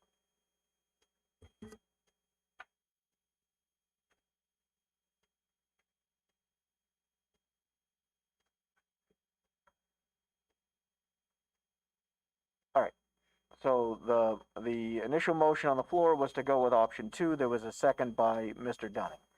Catherine wanted to amend the motion that it be that motion be included, or that amount be included as a warrant article. That was your motion, correct? Is there a second to that amendment? So there is on the table an amended motion that would move the $566,000, 274 to a warrant article to expand preschool. That's where we would be. Discussion on the amendment. Jim? Question, if we vote on Catherine's amendment and we vote yes, that means we agree, what are we agreeing to? That there would be a warrant article that read something along the lines of, shall the Kentucky Valley School District raise and appropriate the amount of $566,000, $274,000 for the Don't purposes. we have to vote on whether we accept her amendment or not? So the original, the first round of discussion will be on whether the board accepts that amendment to the motion or not. If accepted, we then move to a debate over But it's two inclusion of steps. that warrant. It'll be But two that, steps though. sorry, what? It'll be 2 steps. That's correct, and then potentially a third. So if the board went the warrant article route, I would then, as your chair, ask whether you then wanted to consider in what order that went on the ballot, relative to all of the other decisions you already made relative to warrant article order, or if you wanted to just add it to the end. So that's sort of how I. Can't go on the end, it has to go before. Can't go on the end, it's raise and Oh, appropriate. right, it's money, so it would be either 3 or 4, right? Or 4 or 5. Sorry, well, there's one in front of that. So that's where sort of how that would play out from a procedural standpoint. Liz, I think I saw your hand. Yes, I like this idea. We're asking people to make a decision on a very large number either way. I understand that the budget increase is, 1.7 with Kimberly's proposed moving of those positions to the grant funds, which I also like. But we're asking people to make a decision either way. And they can just as easily say yes to a warrant article if we do a good job of communicating what problem we're solving. And I think we can do that if we have what we need in order to be able to do it. I think it's very empowering for people to be able to choose. Last year, I wasn't on the school board at the time of, the vote, but I can look back with a little bit of, reflection and see that was a big number that people couldn't swallow. They couldn't digest it in all of our towns, right? And so I think if Not we all can, of our towns. Some of not our all, towns some of voted our towns, but overwhelmingly in not favor. all of our towns, right? But I think that it would be hugely beneficial to consider this as an option, and I would support this. Absolutely. Thank you, Liz. Additional discussion on the amendment to the motion to, insert this as a warrant article rather than a budget item? Rick, and then Tom, and then Jim. We didn't put, full day kindergarten as a separate warrant article, and, I want to argue against this a little bit on the merits. If we just, this is why the school board exists. If we think the program needs to happen, then we should do it. But I'm also going to vote against it now, just procedurally, because I'm still not ready to know whether I want to put anything on the ballot, because I still want to know some idea of what value proposition we're placing before the voters before we talk about what we place on the ballot. If there were data available to you next week that answered those concerns, would you be in more of a position to act upon it?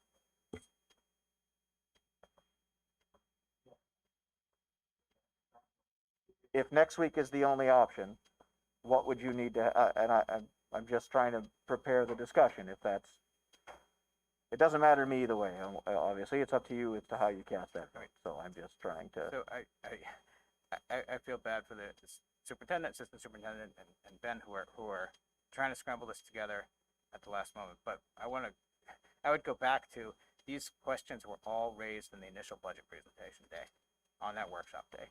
And so, yeah, I want to know, I mean, I count that our current program that we expanded in 2017 cannot possibly be impacting more than 34 students, and it's probably less. And we're spending some empirically discoverable amount of money on that, and we can do division, right? So I'd like to know what those numbers are. And I'm a little bit flummoxed that we don't have at least some idea what that is now. So does anyone have any idea what those numbers are? So, Carrie is out because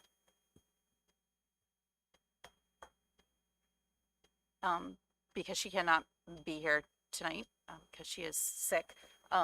So Carrie would have those numbers. We would need to look them up with Power Schools, so, which we can do, but we would need to recess so that I can make that happen. Dick If and then. Carrie isn't here and. I'd like to make a sorry, motion that we Catherine. table this until we get the information we need to make a vote. So I'm willing to withdraw my amendment if the whole thing is willing to be withdrawn and tabled until we get the information that we need for a vote. But I still maintain that it should be a separate warrant article.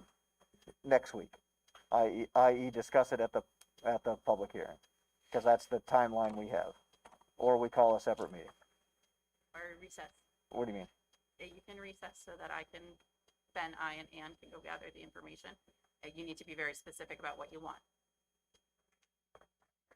Like, I want a list of exactly what you want to see. No, that's different than the question that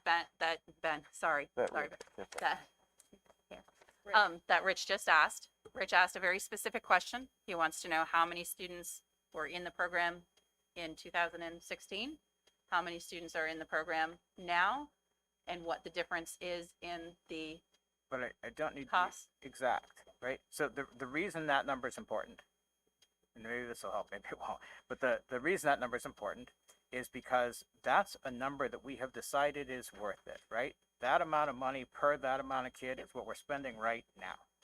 And so that would be a good indication of moving forward, expanding the same thing in a linear way. Mhm. That would give us an indication of what we should be expecting to spend per kid for additional kids added under the same conditions. I'm listening to you. Carrie is texting me because she's Okay. watching from home. So I would be happy with 2 of the last 6 votes. the reason I'm happy with tabling it is because I would love, if it's possible, that we get the number that we're comfortable with first, and then we talk about whether it's budget, grant, or warrant article. But that we define the program first, and then we pay for it. Because we shouldn't be paying anything for a program we don't believe in, and we should be willing to pay what we initially proposed for a program we do believe in. So I could, with that time, I could have what Rich is asking for specifically, and we could have So the data to the best of our ability. You said the last 3 rows, Kevin? any of the last, Any two of the almost last 6 rows. any two of the last 6. Wait. I think it's important that if we get this information, that they have time to get as accurate data as they can and information, and that we have time as a board to consider it, because this is the first time I've seen any of this information. I haven't even read it all. So So, I'm I- not comfortable with recessing and coming back to make a decision. Okay, so one, we have the data. It is accurate. So I just want to be clear that we can, with a few strokes of sitting down together, say you do this, we can come back to you with accurate data. 2, I understand that you just got all this information. I would go back to the latest one was the one that is the latest to you was given to us on December 16th, which gave us 3 real work days during which more than 50% of the people were on vacation. So whether or not you find that an appropriate time frame or not is up to you. In that time frame, we also had to do the jobs. I think this is a good time for me to bring up the fact that school board requests have left the realm of information and have moved into the realm of projects. So that's something you're going to have to decide on how that time is spent. But so I understand you might need more time with the information. We got you the information in the most timely way that was humanly possible for the 3 staff members who remained in the district during that time. The data that would be the most meaningful to me is the second to last item. The Ames Lab, the second to seven will be still kindergarten. Where I had above the 50% out of 50%. Like to get contrast. Like Yep. to see what the before was, what was the percentage before, what has it become? And we're looking at just at students who were in our preschool program versus students See who if have the not. number of kindergarten, measure of kindergarten readiness is different now than it was. And how much different? Plus the number 2. For the kids. For the kids in the program. Yeah, for the kids. Right. Okay. So,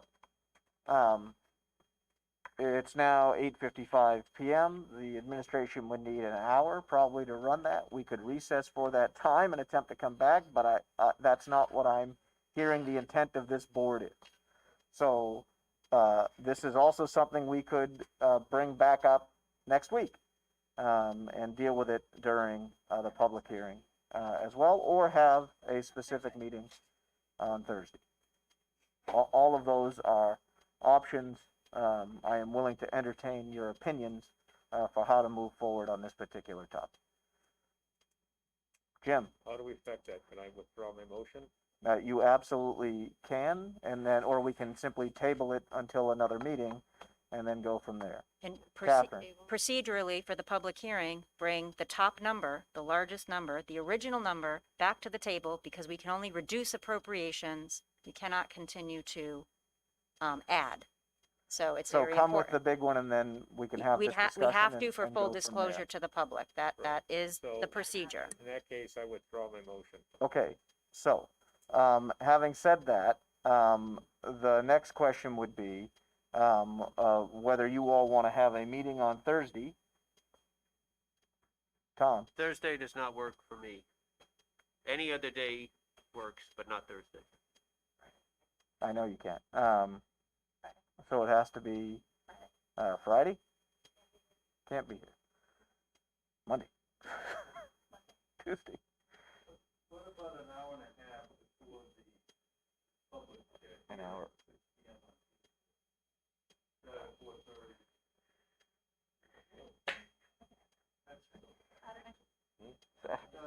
No, okay, that's Well, a good reason.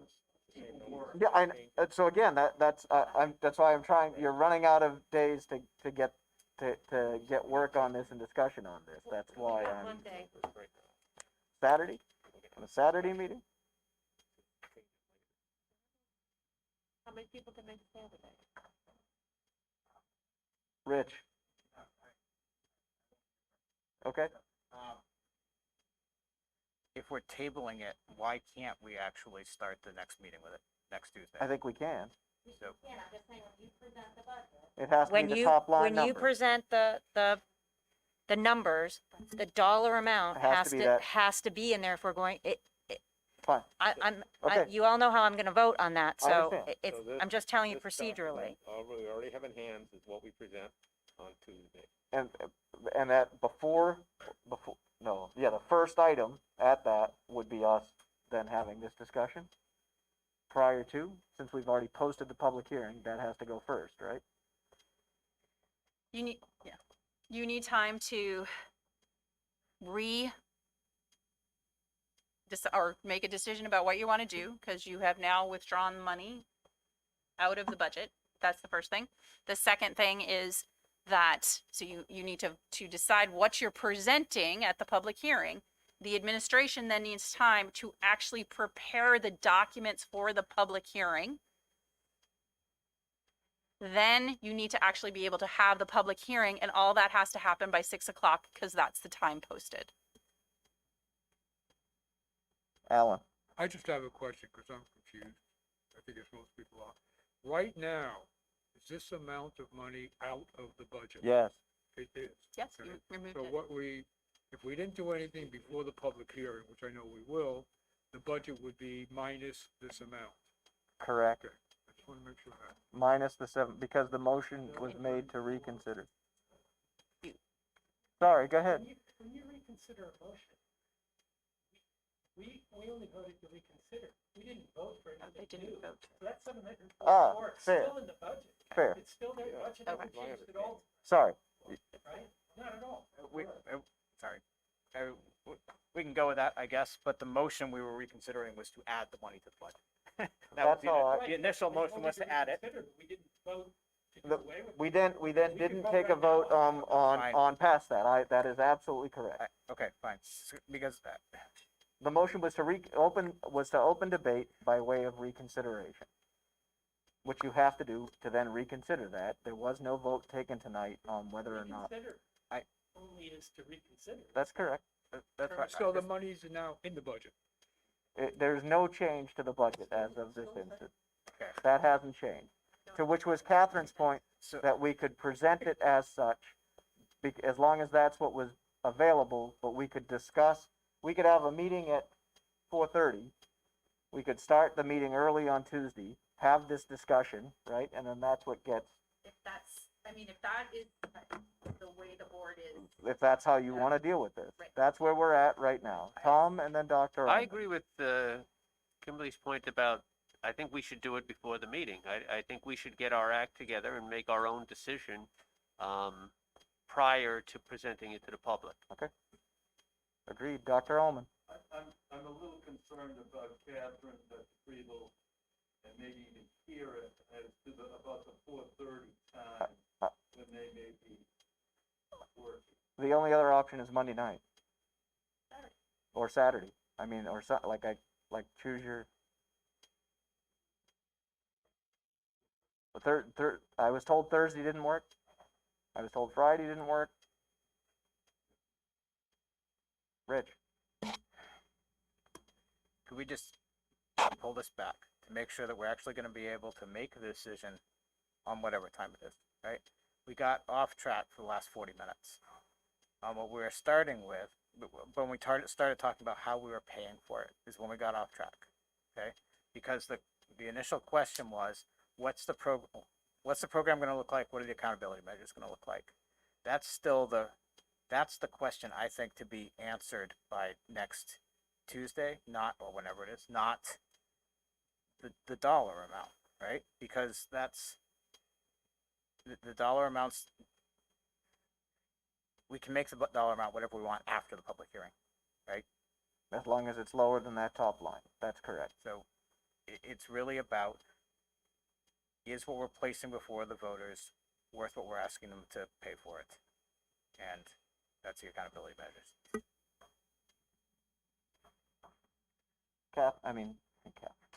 Kimberly. So could I just respectfully request a a poll of the board that everyone agrees that the $744,000 is still in the budget? Yeah. Based on your, thank you. Yes. I would Tom. ask them to give a thumbs up or a How thumbs about down. tomorrow night? What? How about tomorrow night? We don't have 24 Oh, hours. I see. You'd have to do a 9:30 meeting. Gotcha.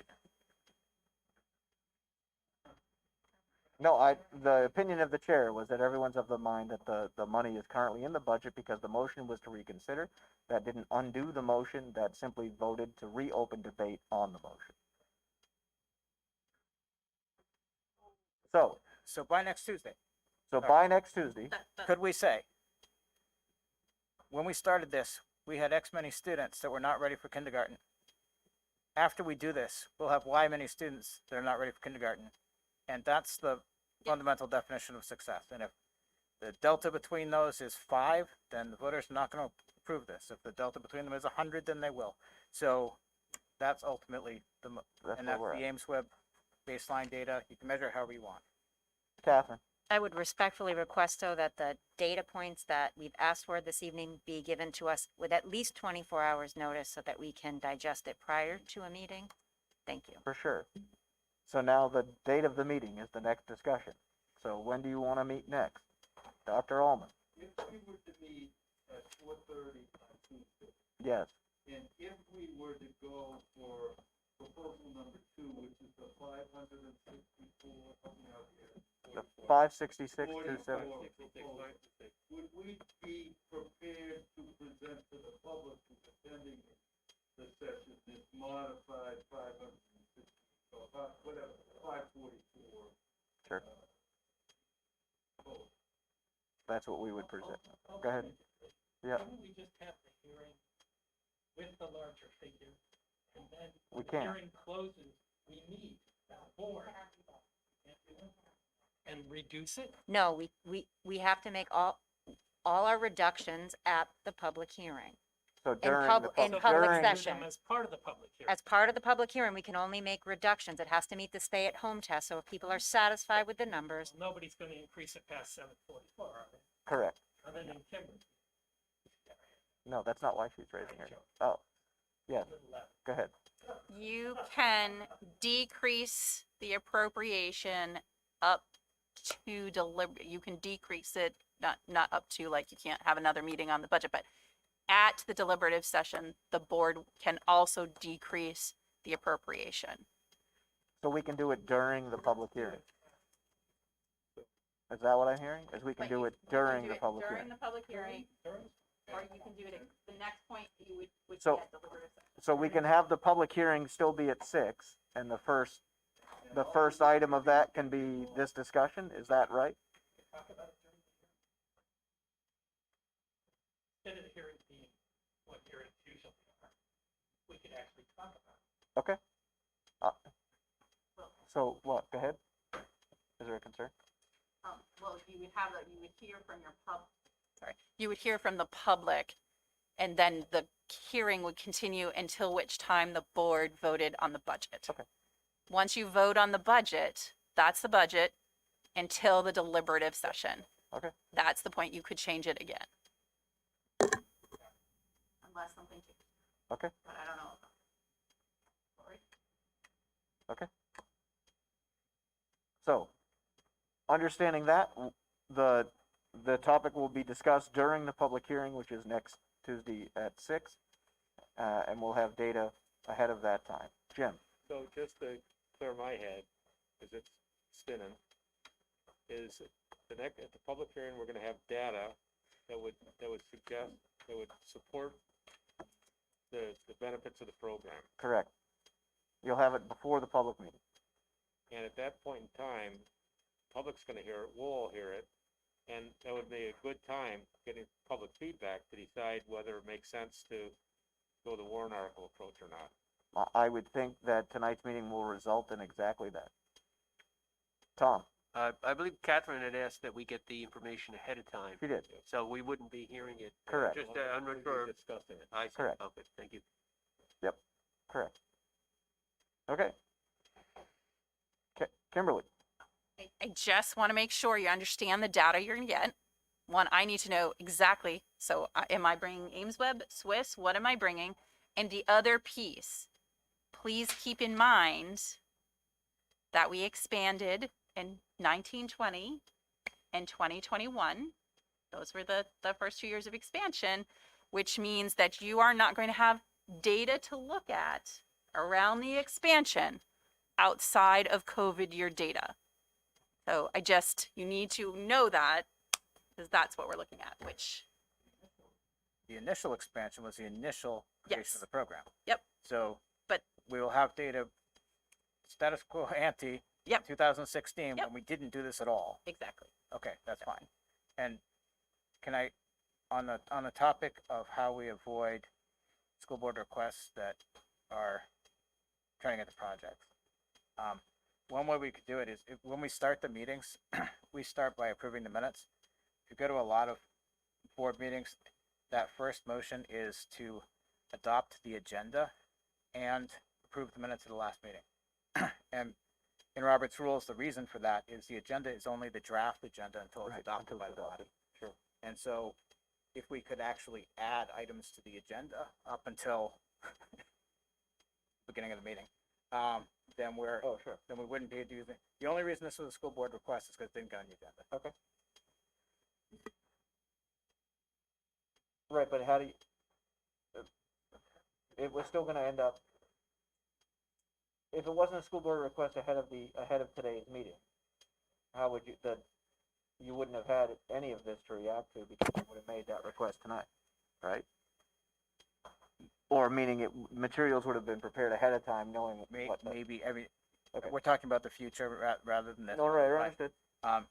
I think it's, the posted agenda that's adopted by the chair and the superintendent is the proposed agenda and has to be legally sufficient posting. Right. Which it can be three you can items, always new have. business, old business. It can't. That's The correct. actual agenda is when the body adopts Mhm. it and says, this is what we're talking about tonight. Right. And the only reason, I'm just pointing out, the only reason this one was a school board request at all was to get around the agenda Okay, fine. issue. Okay. So, and yeah, I think some of this, I'll well, whatever, we'll do it later. But, Okay, all right, thanks. Appreciate it. Okay, thank you. Revised budget discussion. Was that all of that too? Check. So you want to I clarify, want clarification. you would around like the very exact data specific points data points you want. So the data points you want, ahead of, next Tuesday's meeting on preschool. So Kevin wants the Ames Web, right, the second to last that talked about Ames Web, that, For the participants, what is their achievement rate, assessment rate changed over the years for those who participate?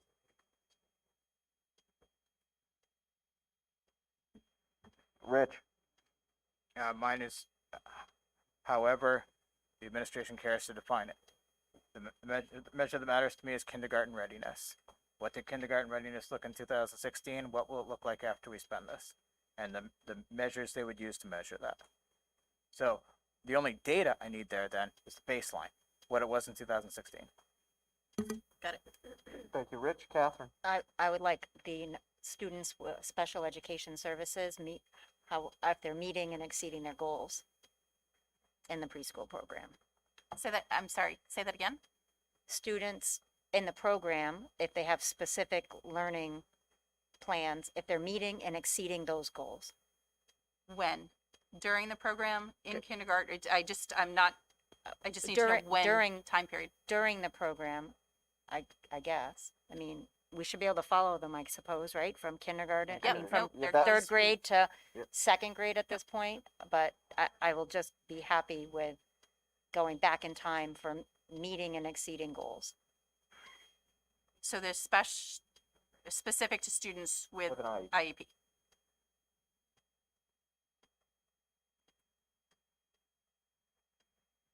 Ask now. Last call. Okay, Thank you. sufficiently clear? I think it's sufficiently clear. Thank you. All right. I'm gonna also suggest that was our revised budget discussion, or were there more topics on there that needed to be brought up tonight? That was it, right? That's all I had. Liz? I just had a couple of questions about a few line items, Oh, sure, if that's okay. sure. Line 610, general supplies. What is the, increase? Do we know what the, what the reason is for the 24% increase?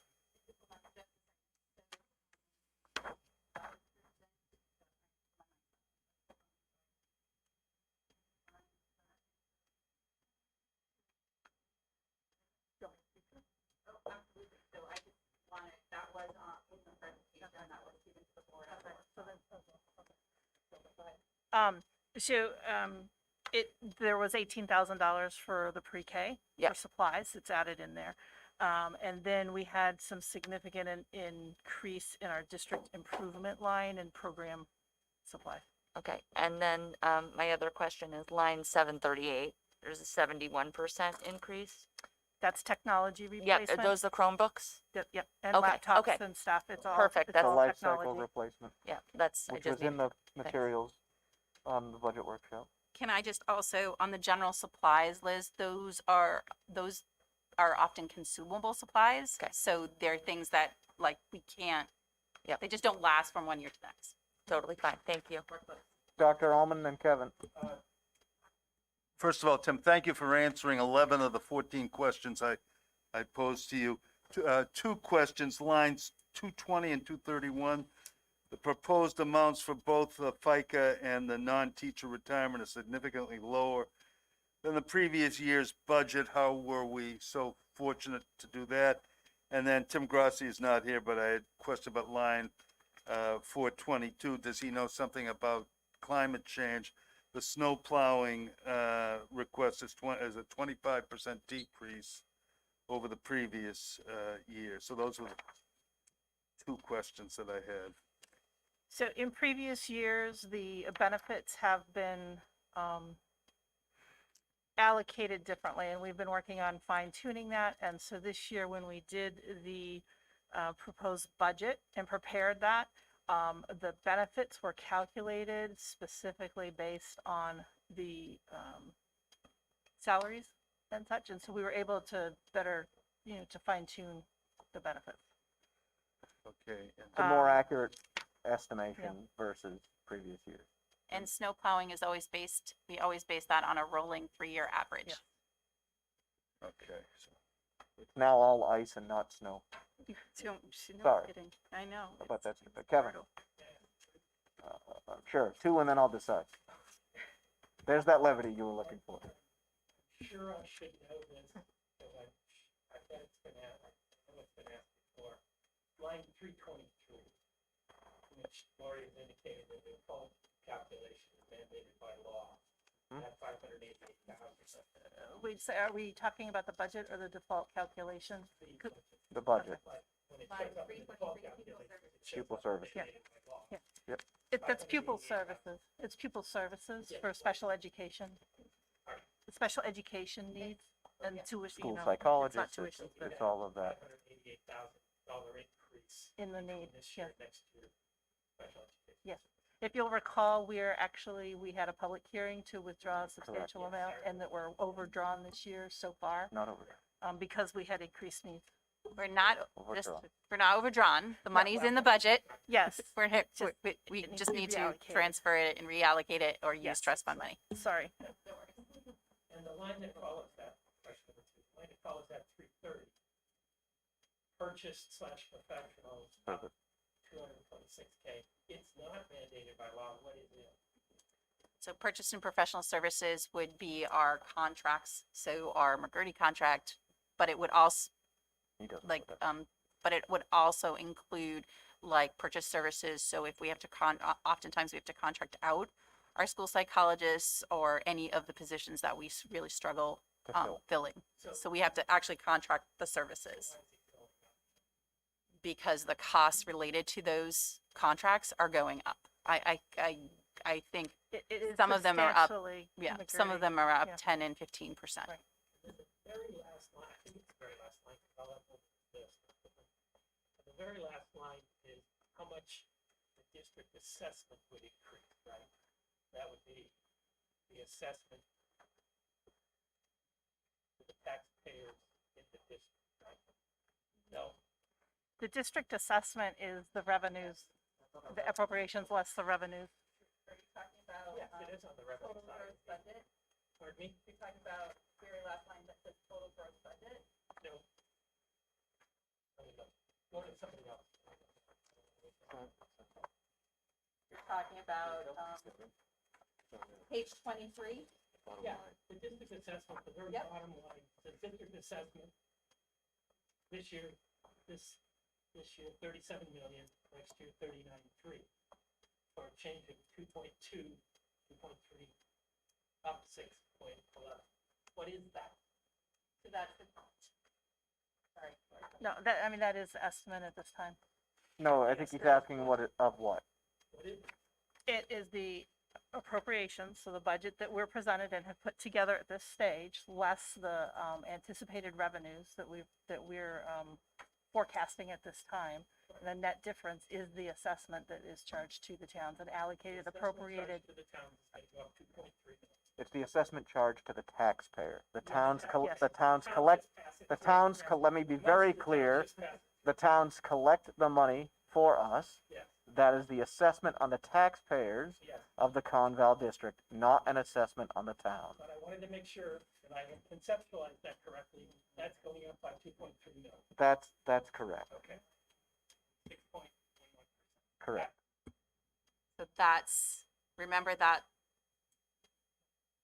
this is the part that gets people confused because they hear, the budget's up this, the gross budget's up this, but the district assessment is the number that we would use when we compare, like, what does this mean to a family Of that whatever, has a $200,000 that's home? correct. Okay. All right. Sorry, Catherine? Just while we're talking about the budget globally, I just think it's important to point out, discuss at some point that the ability that we were able to reduce by $7.5 million our last December bill, which is for our prior year's budget, of course, not the one that we're in. And the year before that, I believe it was like 3.2 million. These kinds of reductions are fantastic that we're able to give those dollars back. Don't get me wrong. However, that comes with a dip in the tax rate. So again, anything that we present to the voters, really for what they're paying next year, they're going to see a massive spike in the tax rate if we cannot give that type of fund balance back, which would not be anticipated. So we decided in June to give back the $3.2 million. I think if we were to have, we would have been able to have discussion around a much higher number. Perhaps we could then have allocated some of that toward facilities projects.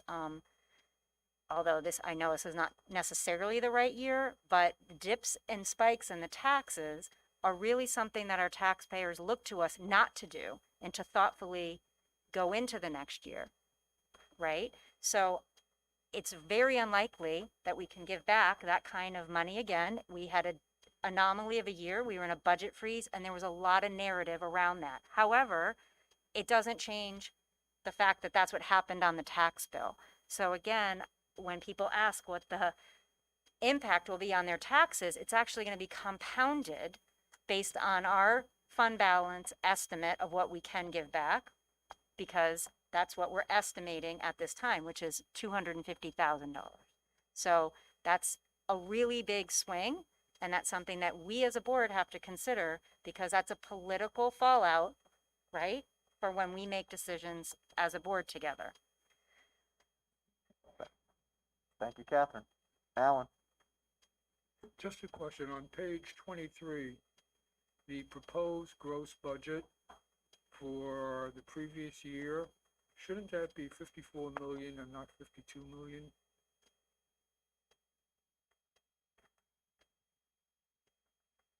I think it should be 54,131,076.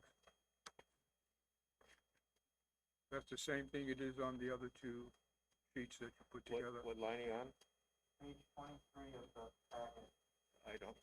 Yeah, no, I do. I think, what I'm thinking happened is I carried forward the column, and when we present it, it doesn't include all the warrant articles, and so the warrant articles would have increased it. Is what I think happened. So is that figure so I need correct to- or not correct?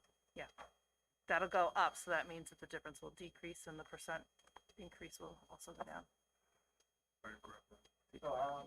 Alan's question is should that actually say 54,131,076? Is Alan's question, Which would agree with the other. which two matches page 22, Mhm. which also says total gross So budget. that would actually. And also Right, matches that's page what I'm saying, 10. yeah. Can you leave those figures right down? Yeah. Thank you, Alan. We'll run those numbers right now. All right, I don't have that file open, so just give me a No problem. minute. Sure. So let's we can do the policy and the other stuff while we're waiting for that, so we can keep this moving.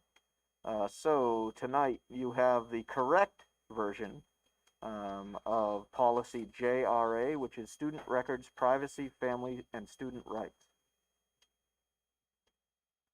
I move that we adopt JRA. Moved by Rich to adopt policy JRA, student records, privacy, family, student rights. Second by Dr. Allman. Discussion? All in favor? Aye. Opposed? Abstained? Policy JRA is adopted. We have a first policy for you tonight, that is DGA, that is authorized signatures. If you have comments on that, please get those to Catherine.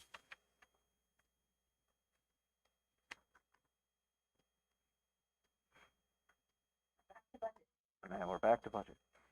Okay, so making that correction, the district assessment would increase by $713,967, which is a 1.85% increase. Thank you. Thank you, Alan.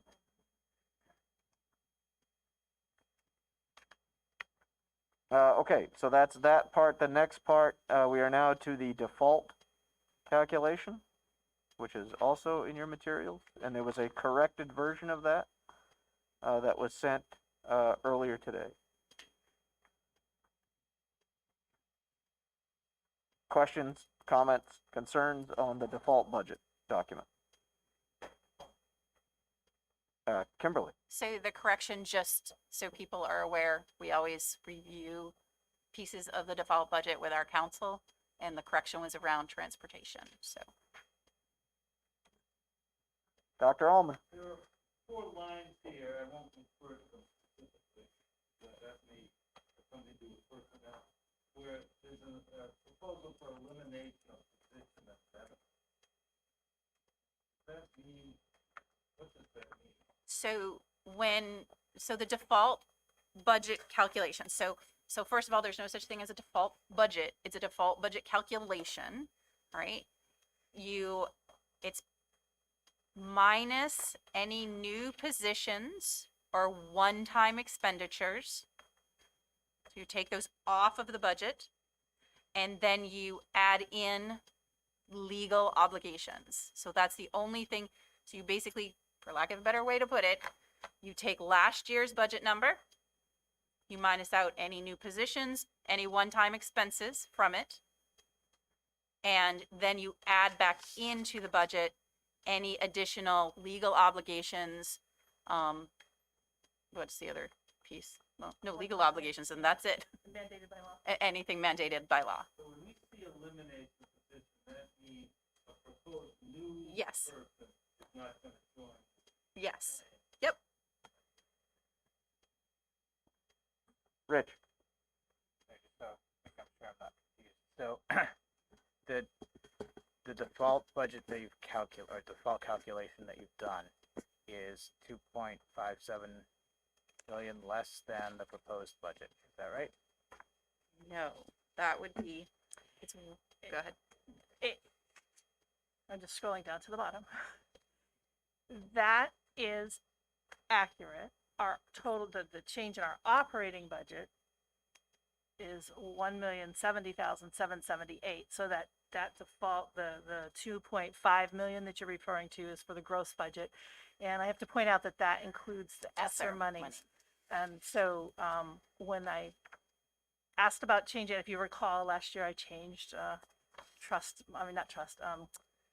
grant monies and caused a little bit of consternation.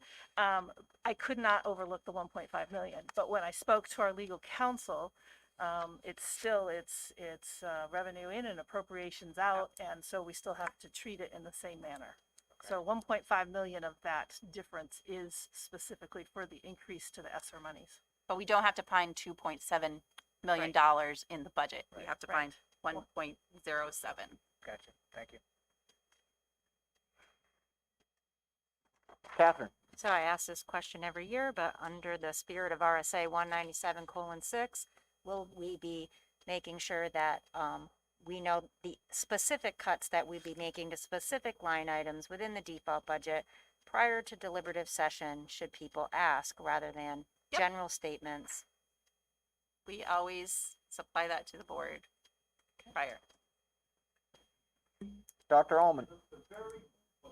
The very you can't say very bottom unless you give me a page number. Okay, page I don't, 23, where it says 6.11. that's no longer correct. It is 1.85, did I hear? That's correct. Oh, thank you. That was the, The bottom of 23. that's what was said earlier. The district assessment to. Instead of the 552 million, we put in 54,131,036. So then the change is 1,879,116, and it's a 3.47% increase for that line item. The total district assessment line, so are you looking at the very bottom line? Yes. Yeah. That changes to 713,961, and it's 1.85%. That's what I said.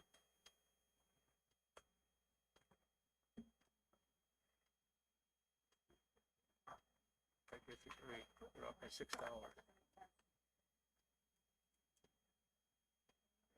So the district assessment, I agree It with did go Alice. down. It went. Yeah. It went down to 1.85% increase. We increased The district assessment increases by 1.85%.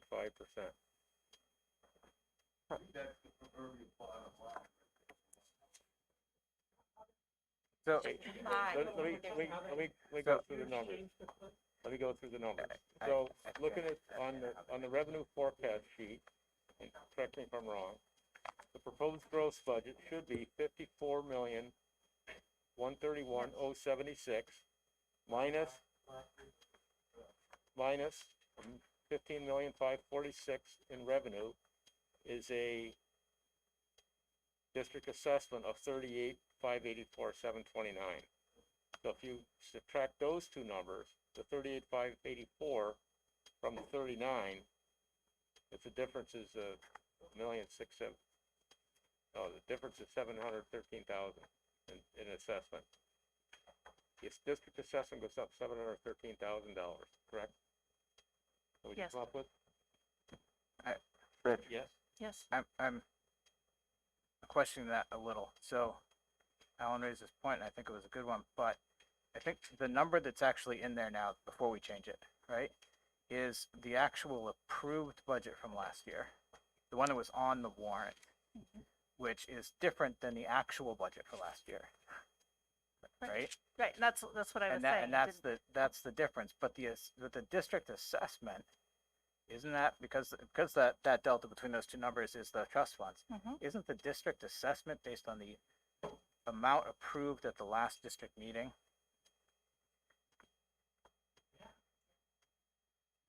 So that's why it seems hinky, because it is hinky. It's So I did it correct the first time?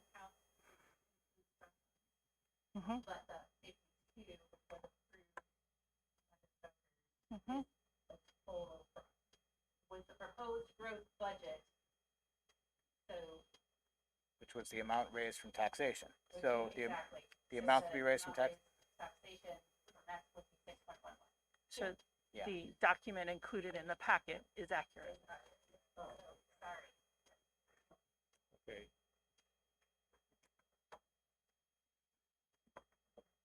It is. So,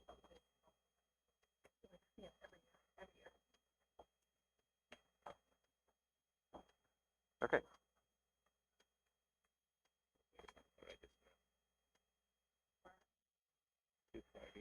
We were on default budget calculation and revenue forecast.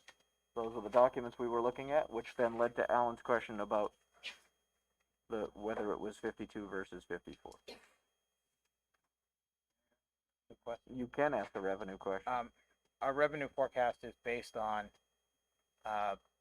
prior year revenue plus known adjustments, right? But are we accounting for any difference in revenue based on the, inauguration of a new charter school in Peterborough? Based on which? What? There's a new charter school opening next year. Presumably, most of those students are gonna be ours, and that will be adequacy funds we're not getting. Have we accounted for that in our revenue? So our revenue estimate was based on the estimate provided by the Department of Education, because that's the number that they're gonna use as well. Yeah. Internally, should we have a? Let me follow that up with maybe even if we don't have to, we should maybe figure out what that impact might be. Right? But not in the next 3 weeks. No. Yep. No. By no means. Okay, anything else on the, revenue forecast, default budget calculations? All right, we have now reached the second period of public comment. Is there anyone from the public who wishes to address the board? Hearing none, seeing none, approval of manifest. Okay, so I think I know this by now. I certify that the manifests totaling $1,039,933.04 have been reviewed by me and found to be proper charges against Kentucky Valley School District for goods and/or services received, and have been properly processed prior to their submittal to the school board.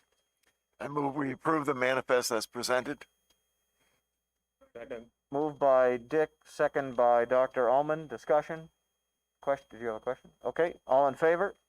Aye. Opposed? Abstained? The manifests are approved. We do have a non-public item. Is there something else? You, absolutely. Have we ever as a board voted that we're taking this budget to the hearing next year? We never had a vote on it. Or did I miss it? You have to have a public hearing and the Before we take dates, right, and we did it as part of the calendar. All right. So, but you have, there is no option. You have to have a public hearing. The latest version is the one that includes option one at the, okay, that's where we're at. Wasn't sure we'd ever done That was that, essentially. Right. I move that we go into non-public session under RSA 91-A:3, Roman numeral 2 for personnel. Moved by Janine to enter non-public, Second. second by Liz. Tim? Janine, This is the correct number. Yes, this is accurate as presented. This is accurate, but this is. Liz.